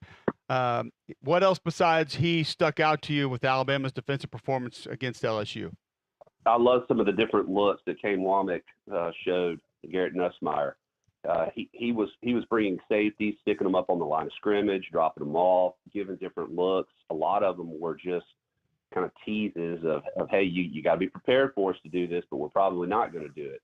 And especially early on in that game, it seemed like every time that we stuck our noses up at the line of scrimmage with 7 or 8 guys, they checked out to a little short passing game out just on a little bubble route almost. And it didn't matter if it was 2nd and 12 or 3rd and 8. They went to that same play, and we rallied behind it because we dropped out of it and made the tackle for no gain, and they were forced to punt the ball. So I thought he did a great job defensively of mixing up the looks and forcing LSU to do things that they didn't want to because of the fear of not being able to protect Nussmeier. And the more and more I watched him over the last week after our conversation last Monday, that kid does not like to get hit, and he is equally responsible as that offensive line is for the limited number of sacks. When he feels pressure, he starts backpedaling, and he gets loose with the football. And that's what Alabama saw as well, and they put him in some bad spots where he was throwing it up or putting it on the deck. That's probably the biggest takeaway for me was how impactful Alabama's pass rush was. And I know, look, the linebackers, I thought they played their best game of the season. I'm not sure it was close, to be honest with you. I thought Jihad did a great job of pressuring up the middle. Felt like they did a really good job of using their eyes, mixing zone and man. I was real concerned about the wide receivers. I think understandably that's a really good group, and Aaron Anderson scares me to death. And it didn't matter at all. So how would you assess the defensive plan, and how can they grow off of this performance? The last 2 or 3 weeks, they're doing better and better job of being in the right spot as they drop back in their zone coverages. They're letting people go that they're not responsible for, and they're making sure their eyes are in the right place. And once again, Tyron Lacey was almost a non-factor. Mason Taylor was probably the biggest threat that the Alabama secondary faced, and that's just because he's really, really good. But the secondary is doing an incredible job since Bray Hubbard got back there of everybody being on the same page and making sure that they're matching up with the receivers that are coming in their zone, and they're making it challenging catches for these offensive receivers. The windows are extremely small, and that requires the quarterback to recognize where the ball needs to go, but also, more importantly, the wide receiver has to understand that he can't continue a route on a square end. He has to sit it down. And there was a couple of occasions where receivers overran a route because they were going to run into contact, and the ball was behind them. And those are little things that don't always get seen. They get placed on the quarterback, but in reality, it's a two-man show, and they both have to be on the same page. And because Alabama's secondary is getting in the right position and understanding how they're being attacked, they're making it tough on that offensive unit.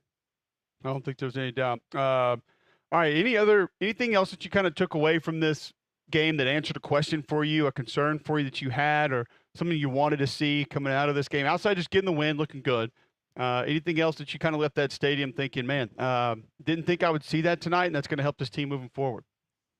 Well, I love schematically what we did defensively, especially on the defensive front. A lot of twists, but also when we would apply pressure, we were replacing on the outside to try to limit what the quarterback could do with the ball. So it's just everybody's on the same page right now, and I love to see that. I really like how this offensive line is starting to take ownership, and you talked about it ad nauseum, about offensive linemen love to run the ball, call it, put the game on our shoulders, and then they love to see running backs run through contact.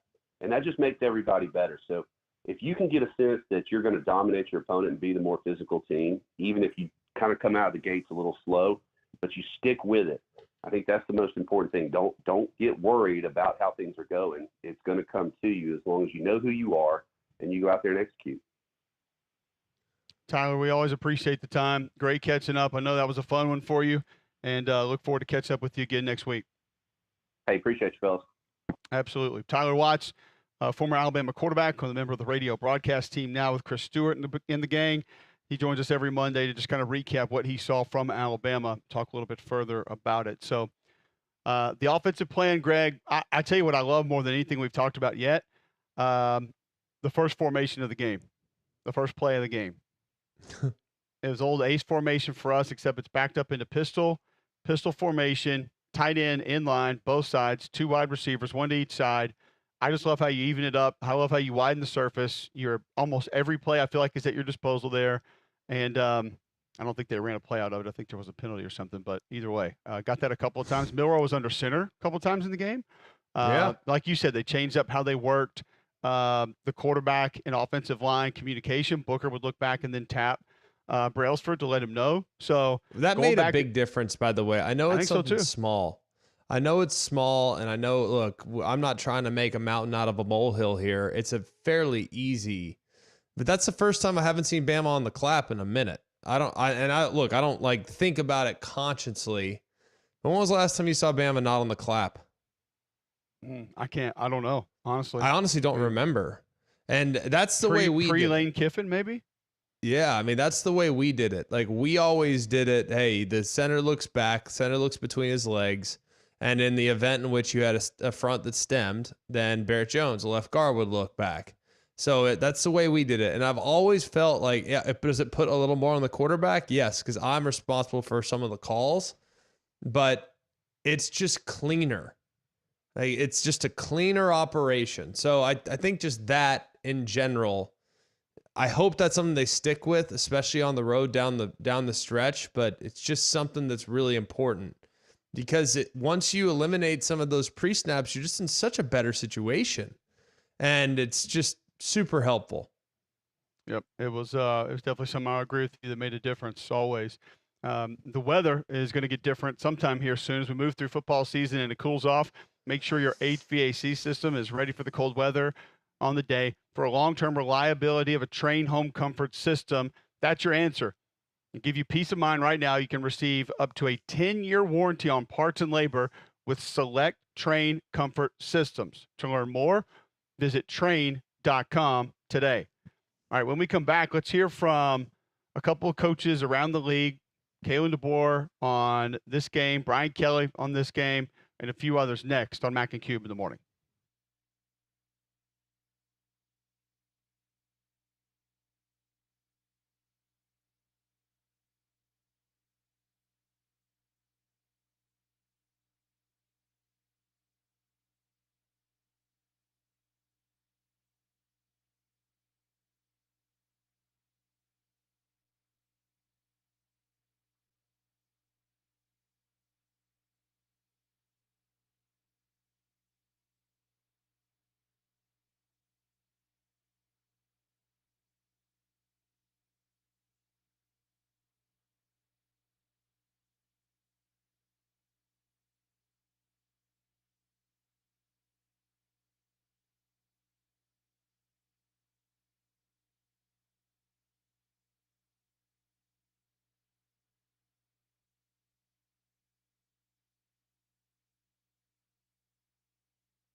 Welcome back in, McElroy and Cubelic in the morning.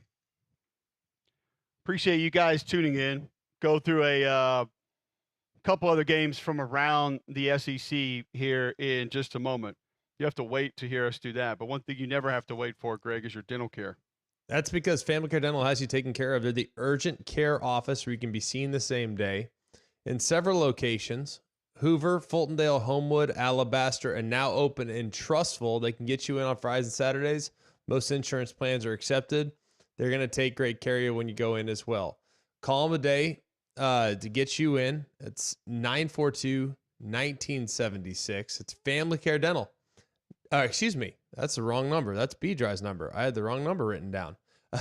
You can call B-Dry too, but Family Care Dental will get you taken care of. Like I said, 5 locations: Hoover, Homewood, Fultondale, Alabaster, and now open and Trustful.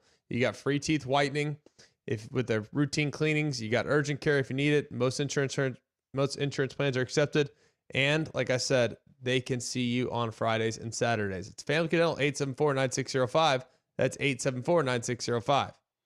All right, so thinking about just this Alabama win against LSU and what it means, kind of where it is, where it puts that team moving forward. You've heard our thoughts on it. You've heard kind of the different things that we believe it's going to mean going ahead. Kalen DeBoer after the game, just his thoughts on how his team performed. Just super proud of the guys, the way they prepared. I think led them to a place where had some pretty good confidence coming in. Just felt like the energy was there all week long, and as the week kind of progressed, you could just feel that we're on top of our game and understood what it would take to come here and play 4 quarters. And I felt like that was probably most complete game we played. We've done that to some extent here the last two games against Missouri and tonight. So coming in a tough environment, just play after play. Just stay in the course, and then coming out in the third quarter, getting an interception. I think, just going back down the field and playing good complementary team football. So obviously both sides of the ball played well. Both sides of the ball did good things. But Kalen DeBoer on Jalen's ability to be able to make things happen against LSU. Well, I think there's a lot of other guys that helped him, get to those spots where we're ahead of the chains. A lot of smaller gains that get you into positions where your whole playbook's available to you. And obviously he's got a superpower when it comes to running the football. You can see him not just be a guy that gets first downs, but finishes in the end zone. And so him doing what he did early on, just really got kind of the ball rolling there and, made the throws that were timely when needed. And, other guys continue to step up. Again, when we stay ahead of the chains, and the whole playbook's available, a lot we can do. And he did a lot in that game. And I think the key for that, Greg, might be how defenses are going to have to spend more time on the design quarterback runs, knowing now that Alabama has that ability and has shown that they will lean on it moving forward. And he's the most dangerous guy, or arguably the most dangerous guy in college football with the ball in his hands. Like, give it to him. You know what I mean? Just give it to him. Ride him. We said this all along. Like, let's go. Quarterback run all day. And it was nice to see just how committed they were to it and to see how effective it was, because it's something we've been kind of asking for a few weeks now. There's no doubt. And a lot of folks are glad that they got it.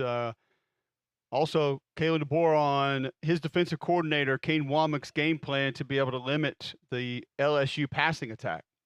I think we had to just keep mixing up what they were seeing. He's a great quarterback and, can kind of predetermine a little bit of where the ball might go. And I thought that, just over the course of the week, you could see the wrinkles that we continued to add a play off a play, just really be effective. And I think that was the case. Again, just mixing up the defenses, mixing up the pressures, and just making plays when we had a chance. There was a couple tackles we missed, a couple edges we gave up, but for the most part, I thought we were pretty sound, lined back up and played ball again. There's no doubt about it. Kalen DeBoer was also asked, and we mentioned this a couple weeks ago, there were a lot of folks kicking it around, if Jalen Milroe felt rested, rejuvenated, because there are a lot of folks that felt like he may have been pretty banged up his last few times out. Yeah, I think so. Probably had some good vibes from a year ago too, and I think there's something about, we got him off to a fast start, and again, other guys did their jobs too to help him get in that spot. There's blocks that other guys were making.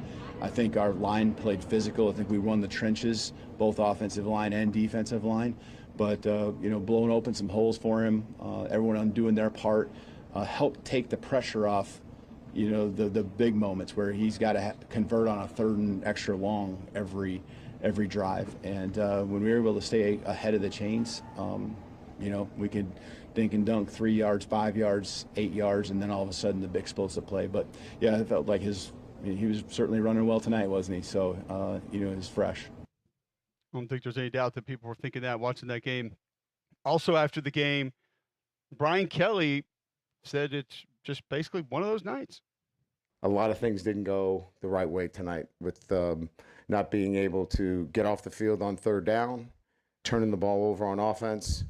And it just seemed there were at times some key things in the game that didn't go our way. And so one of those nights where you look at it in its totality. And look, take nothing away from Alabama. They played very well tonight as well. But we're dealing with a second loss now in the SEC, and we're on the uphill. So that's Brian Kelly after the game. Also, Brian Kelly on not being able to slow down a mobile quarterback. If you're watching the game, you're like, what did these guys do for 2 weeks? Like, we have a scheme to stop the quarterback. We did not get that done. So I take responsibility for it. Blake is not going to hide from the responsibility, but we also have to put our players in the right position too, to take advantage of what they're capable of doing. We own it together. We've got to get it fixed, certainly. Because it's been a couple of weeks now, in 2 games. So I respect the inquiries and the questions, because we now go into these last 3 games with the need to win all 3 of these games and play better football in the month of November. You said it, Coach, not us. I mean, yeah, there were a lot of folks watching that, Greg, I'm sure wondering what had been happening in practice. I think that's a fair thing to ask too. I mean, when you really think about it, I just think they're super aggressive, and some of the misdirection stuff hurts them, and some of their stuff is, I think you can use it against them. And quarterback run game will simplify them. They got into a couple looks like trio nub tight end, and I don't feel like Bama has avoided using that before. So you can build formations that way. I mean, you can do a lot of different things from that. I mean, that's a great start to be. So I don't know where you're at on it, but I came away feeling like A&M kind of exposed LSU in many ways. And it was only it only further led me to believe that group has a ways to go. And Brian Kelly has called this season kind of like a transition season where they're having to rely on a lot of young guys. There's no excuses being made here, but it's the reality. I mean, they're relying on a lot of young guys that aren't really capable of putting their best foot forward on a weekly basis. They're going to have some highs. They're going to have some lows. That's why they lose the way they lost to USC and why they win against Ole Miss. I mean, those 2 teams are nowhere near similar, and yet they beat one and lost to the other. So they're just an up and down football team right now, but I'm still optimistic they're going to be good down the stretch. I think a lot of people are think that they can finish strong, but it's there are a lot of questions that are coming down with just some of the performance and things that are happening in the last couple of games. Your CBD store, there's never any reason to wonder what's happening there. You can get a better night's sleep. You can help with focus throughout the course of the day, wake up with more energy, all from Your CBD store, the largest brick and mortar CBD retailer on planet Earth. They can take care of your pets as well. Pet skincare, arthritis, gut health. They have different treats that can help your pet with all those, or skincare for you as well. They want to help your daily routine be better. So there are a lot of products there that they can help with to ease pains or make you look better at Your CBD store. First company to have USDA certified organic oil supplements. They've got the Trim by SunMed on stock now for weight loss that you can go check out here right before the holidays. Visit one of their 3 locations, Highway 280 by Baylor Brothers, 150 by the Cajun Cleaver, Trussville just off 459, Your CBD store, where good health hits home. All right, when we come back, we'll talk a little bit more about some of the other games around the SEC, around college football this weekend, next right here on Mac and Cube in the morning.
All right, welcome back in. McElroy and Cubelic in the morning.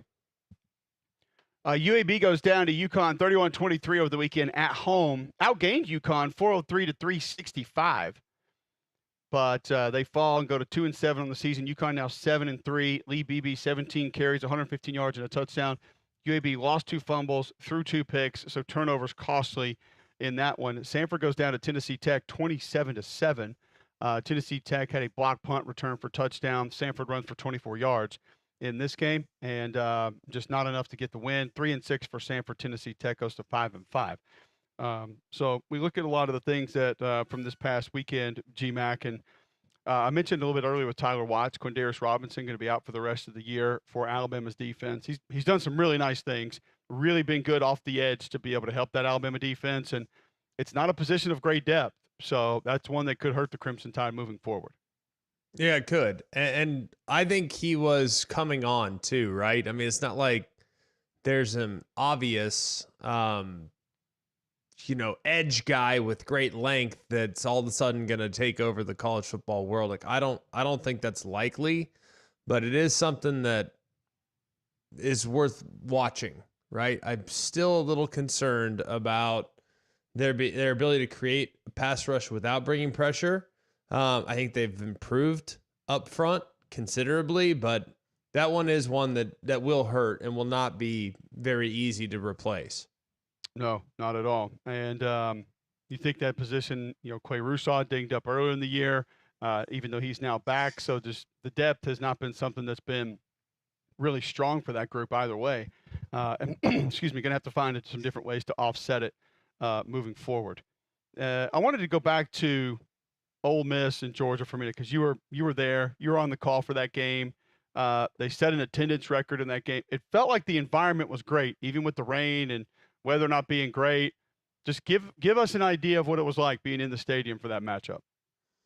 It was awesome. I mean, it was a great scene. A lot of fun to be around, and really the surprising part about it was that place. I've never really viewed that place as like an outrageously hostile environment, but it was, considerably better. I mean, when you really think about it, it was considerably better than I think it's probably ever been, at least in games that I've done there. So I'd be curious to see as things move forward, like now that they've kind of gotten a taste of how they can impact the other team, like do they bring their A game in the stands moving forward? Like, I don't know. It was really cool though. And you could sense, I mean, it was crazy how deflating that first interception was. And the subsequent drive by Georgia, but they got back into it in a hurry thanks to the backup quarterback. He looked great. I mean, he came in throwing darts, and I remember earlier in the season when we had Ole Miss, and they were saying, well, no, he's going to be, he's the backup now, and everybody's like, well, you got this hotshot transfer from LSU. They're like, no, this kid's the backup. Like, he's a real deal. So pretty impressive to see him come in, not just sort of get them through a bit of a jam until Jackson Dart comes in, but actually flourish while he was in the lineup until Jackson Dart came back in. Yeah. I mean, I had people texting me, do you put Jackson Dart back in? And I was just like, put your phone down. I mean, honestly, it crossed my mind. No, you didn't. Well, 100%. You don't like Jackson Dart, so that's okay. I think the backup's more talented. I mean, I'm not trying to be rude. I'm just being honest. I think he is. You can go back to my text messages last Wednesday with an NFL scout that support that. Like, I think he's just a super talented kid. I was impressed on SEC Nation, though. They had you up there, and they asked which quarterback you would take today, and you said Jackson Dart. I was like, wow. Surprising answer from Greg. I think you have to. Which one do you trust? If the question is which one do you trust more, how do you trust a guy that's thrown 11 interceptions in the last 5 weeks? I mean, the answer is pretty obvious there. Plus, Jackson Dart's the use of his legs would make the difference there. I think Jackson Dart is a solid player. I don't think he's a game changer, and I stand by that. I think the offense would probably be pretty successful with whoever's in it, and Austin Simmons is a real deal, man. That kid's gonna be a handful. Are you a little concerned about Ole Miss's inability still to run the football, like when they want to? the way they want to? Yes. Jackson Dart, their leading rusher in this game, so that's not what you want. You're not going to be able to continue doing that. Yeah, I mean, I think that's a big concern. I don't know why they really haven't done a lot to. I don't know. They really haven't done a lot to try to create some perimeter run games. I mean, that is the thing that's probably most intriguing, because I don't think they can run it downhill. But I really look at kind of the other aspects of it, and I think they do have a chance with some perimeter run. I just don't think they have great speed at running back, which is concerning. I'm going to tell you what they did, though, that I liked, because I'm with you. And I think the inability to run the football the way they want to, when they want to, is going to be a problem, could be a problem moving forward. They stayed with it, though. They didn't just completely – they didn't LSU it. And they kept showing that they would try to run the ball. And what that allowed them to do was have the majority of their drops be off play action, which changed the protection. When I watched it yesterday, Greg, and I feel like I paid pretty close attention to it, I think there were probably 3, maybe 4 just like straight drop back plays for Ole Miss in that game. Yeah. I mean, it was all RPO, play action, max protection, 5, 6, 7 guys in all the time. Not 5, but 6 or 7. But it was all kind of off play action, which that's going to slow the linebackers down a little bit. That's going to force them to maybe take an extra peek, maybe take a step towards the line of scrimmage. And you just think, just naturally, when you're a defensive lineman, if I charge off the ball at you, your reaction to that is usually different than when you see me take a pass hit. You see me take a pass hit, all of a sudden it's head bob, swim, dip and rip. Like you get different stuff. And I charge off the ball, like all of a sudden you immediately anchor, like right away. It's like, okay, anchor down. Well, not to be vanity, but when you anchor, you're not rushing the passer. So then you have to restart and go rush the passer again.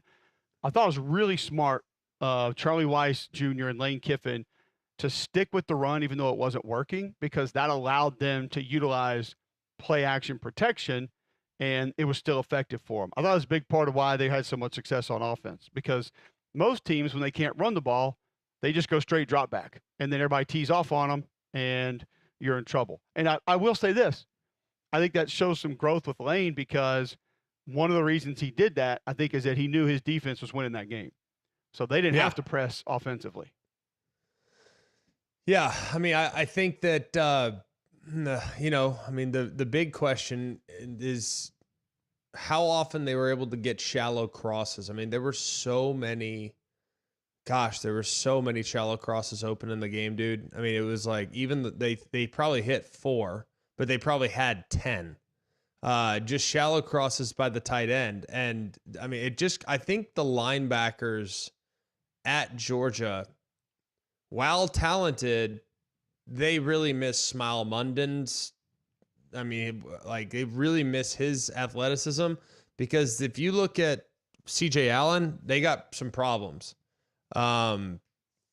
Because they bust a lot of coverages. Like, I don't really know what else to say. Like, they bust coverages at linebacker, and I don't know why that is. Let me ask you this, and again, this is more up your alley than mine, so I may be misstating a little bit of this.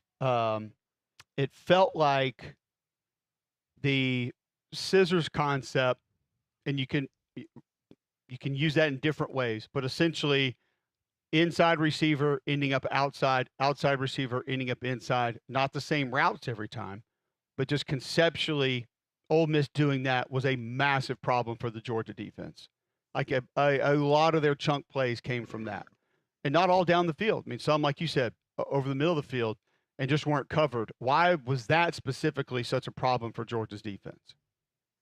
Man, I really can't answer that. There were a few things that I found really interesting about Georgia's plan defensively. One, why didn't they bring pressure at all to kind of, and look, I know that they were getting the ball out quickly. Ole Miss does a good job of getting the ball out quickly. Like, that was the fastest I feel like I've seen them getting the ball out probably all year long. And I haven't like charted it and used a stopwatch yet. Would like to see that. We'll obviously have the next level stats give us that information, but there was really no pressures called by Glenn Schumann. Was that not surprising to you at all? Like, I mean, they couldn't really heat I think they him saw up. what you and I saw, Greg, and they thought they were going to get probably 5-man protection, and they thought they could win, and they didn't get that. I mean, that's the only thing I can imagine. Yeah. So it was weird though, but that's. If I were them, I would have called more blitzes, and I know that they're probably a little bit freaked out by that because if you look at how they played Bama, the pressures that they called in that game, I think they all admitted were probably a little too aggressive in that game. So against Texas, they reverted back to a little more conservative plan. And against Ole Miss, they were more conservative as well. And the simulated pressures are great, but if you have a group that, I thought the offensive line had a nice day, but I mean, they didn't really put any of the offensive linemen on islands. Those that have had success against the conference champ or against the, those that have had success in the conference against Ole Miss have been able to put the offensive line on islands. And I don't know why Georgia never did that. It would require walking guys up over every spot, and then you get your one-on-ones. But you had to rush 5. But hey, you play man, and hopefully your O-line, your receivers can hold up. You know, that's what I'm hoping. But I just don't know why they never did that. Like, play press man, put the offensive line on islands, and let's go. And if your linebackers have to cover a tight end, then so be it. And I know that was the fear, is that tight end is going to get out and then CJ Allen can't cover him. And next thing you know, you got a linebacker running with a tight end that can run, and then you got problems. So we'll see. I mean, I think it's going to be something pretty interesting to watch moving forward, because I think that the game plan now to attack Georgia's defense based on what they did this weekend is out there. Like, confuse them with crossing patterns, go 3-by-1s and work the number 3. Whether it's a tight end, number 3 would be the outside receivers 1, the guy in the middle's 2, number 3 is the guy that's closest to the ball. Go 3-by-1, take that number 3 wide receiver and run them across the formation on shallow crosses and things that will work from left to right or from right to left, depending on where the formation strength is. Like, they couldn't cover it. And then you run option routes by the running back off of it. So when they mess up the shallow cross, and if the shallow cross isn't there for whatever reason, guess what? You got leverage already built up with an option route to the running back. And what's amazing is that Georgia runs this play a lot. Like, they run that play. Right. Ole Miss used a play that Georgia runs and killed them with it. 4th down conversions, like, they did it multiple times, and I don't understand why. I don't understand why they didn't have an answer for it. It was crazy. It was just a weird one, and for sure. When we come back, though, I'm going to give you multiple schools that I would be willing to bet no one listening could guess the mascots in our bad box score of the day. Next.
All right, welcome back in.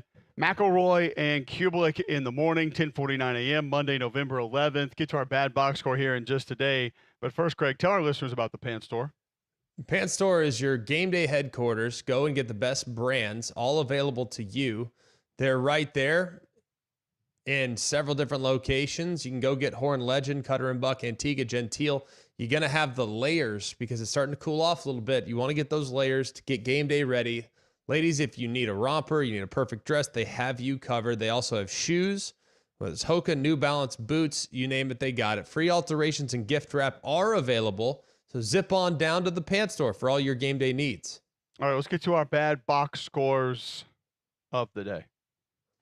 Personal foul, 69, offense. He was giving them the business. Intentional grounding, offense number 7. It's a 10-yard penalty. I'm talking to America here, excuse me. That's the game. Take you to Paul Laird Field in Durant, Oklahoma, in front of 2,144 fans, where the Arkansas Tech... They are the Aggies. They're not. They are the Warriors. No. I'll say the Bulldogs. They're the Wonder Boys. Okay. Oh, okay. Right there. And they quite literally just snuck past the Southeast Oklahoma State. They're the Tigers. Nope. I feel like I know this. Like The Blue Boys. No, that's actually a good guess because the Delta Devils. They are the Surge Storm. Surge Storm. Oh, not Surge, not Storm. Double up. Okay. So the Wonder Boys just snuck past the Surge Storm. We haven't gone with a reverse bad box score in football in quite some time. 6-0 on Saturday. There we go. Defense. There you go. Wow. Oof. Here is how your drives ended in the game. Punt, downs, punt, downs, punt, downs, field goal attempt missed, punt, field goal made, field goal attempt missed, punt, field goal attempt missed, interception, punt, field goal made, interception, punt, downs, halftime. Oh, wow. Perfect. Oh. Yay. That was just the How first many half. possessions? Don't feel like we need to repeat Were there any that runs and called? do it again. Apparently not. But yes, that just gives you a little bit of an idea of what we were dealing with. In the game, we had 45 rushing yards for the Wonder Boys. Keep in mind, they won the game. 171 on the ground for the Surge Storm. The two teams combined for just 301 and 239 yards in the game. Okay. In the game. 19 combined punts in said game. And as you can probably imagine, the third down conversions were not great based on all the punts we just rolled out. 2 of 14 and 4 of 16 on third down. Yeah. It's not ideal. Not great. And they were combined 1 for 7 in the red zone. Oh, no, that's disgusting. Now, back to our regularly scheduled programming with our bad box scores of the day. The Southern Arkansas Chickens. Nope. Are they the Cowboys? They are not, no. They're the Mule Riders. Okay. Really? Is Like, that in public? They just snuck past the Northwest Oklahoma State. Green By the way, Boys. This is a bad day for Oklahoma teams playing teams from Arkansas, just FYI. Oh, boy. The Northwest Oklahoma State football team, they are the Rangers. They fall to 2-8 as the Mule Riders get to 8-2 with a 78-0 win over the weekend. Oh, that's not good at all. The Rangers were outrushed 403 to 55. Ground and pound. More pound. Sort of, because they were outpassed 387 to -2. Oh boy. You know, that's a double up on the Rube Cube. Oh, The boy. Rangers finished That's a double. 2 of 14, no touchdowns, 2 interceptions, for minus 2 yards passing Oh, for the boy. game. Your total offense, Greg, 790 to 53. Whoo! Not great. Feels one-sided. It's not ideal. The Rangers did fumble 4 times, along with those 2 interceptions. They punted 11 times for 408 yards. Okay. The Mule Riders kicked off 13 times for 784 yards. Hidden yardage. There it is. It's not hidden, John, when you outgain somebody by 700. The Rangers on third down, they converted 12. Okay. They didn't get a single one. Oh. Okay. Well. On the other side of that, though, the Southern Arkansas Mule Riders, they were 9 of 12 on third down. I read Possessed the that, ball Doggy. for 35 minutes in the game. I mean, I dare I say all-timer without making Greg mad? It's leaning that way. Especially with the mascot. I mean, that one I might even accept. Your first down differential, 31 to 5. Okay, now that's 5. That's 5 first downs in a game. That's pretty in a thick. game. Beck Moss, your starting quarterback for the Rangers, he was 0 for 5 for obviously no yards. Caleb Deal would come in and not do that, as he was 2 of 9 for the minus 2 yards and threw both picks as well. Hey, Cole. Yes. Southern Arkansas alumni. Scottie Pippen. I don't know. No. He went somewhere in Arkansas, I think. Your old ball coach, Tommy Tuberville. Hell yeah, he was. I'm glad I kept my mouth shut on that one. Judd Barton, Southern Arkansas head coach, 15 of 19, 247, 2 touchdowns. Adam Parker would then come in and go 7 of 9 for 127 and a touchdown. And Colin Hitchcock would come in, go 2 for 2 for 8 yards. Matthew Witten also threw a pass for 5 yards. There we go. Jarique Scales, 8 carries, 112 yards. They had 7 players rush for a touchdown. It's called 7. depth. Depth. Yeah, well, 78 to nothing. I hope you got some depth. Somebody else is going to need to play. All right, we're back tomorrow. 3-man front coming up next.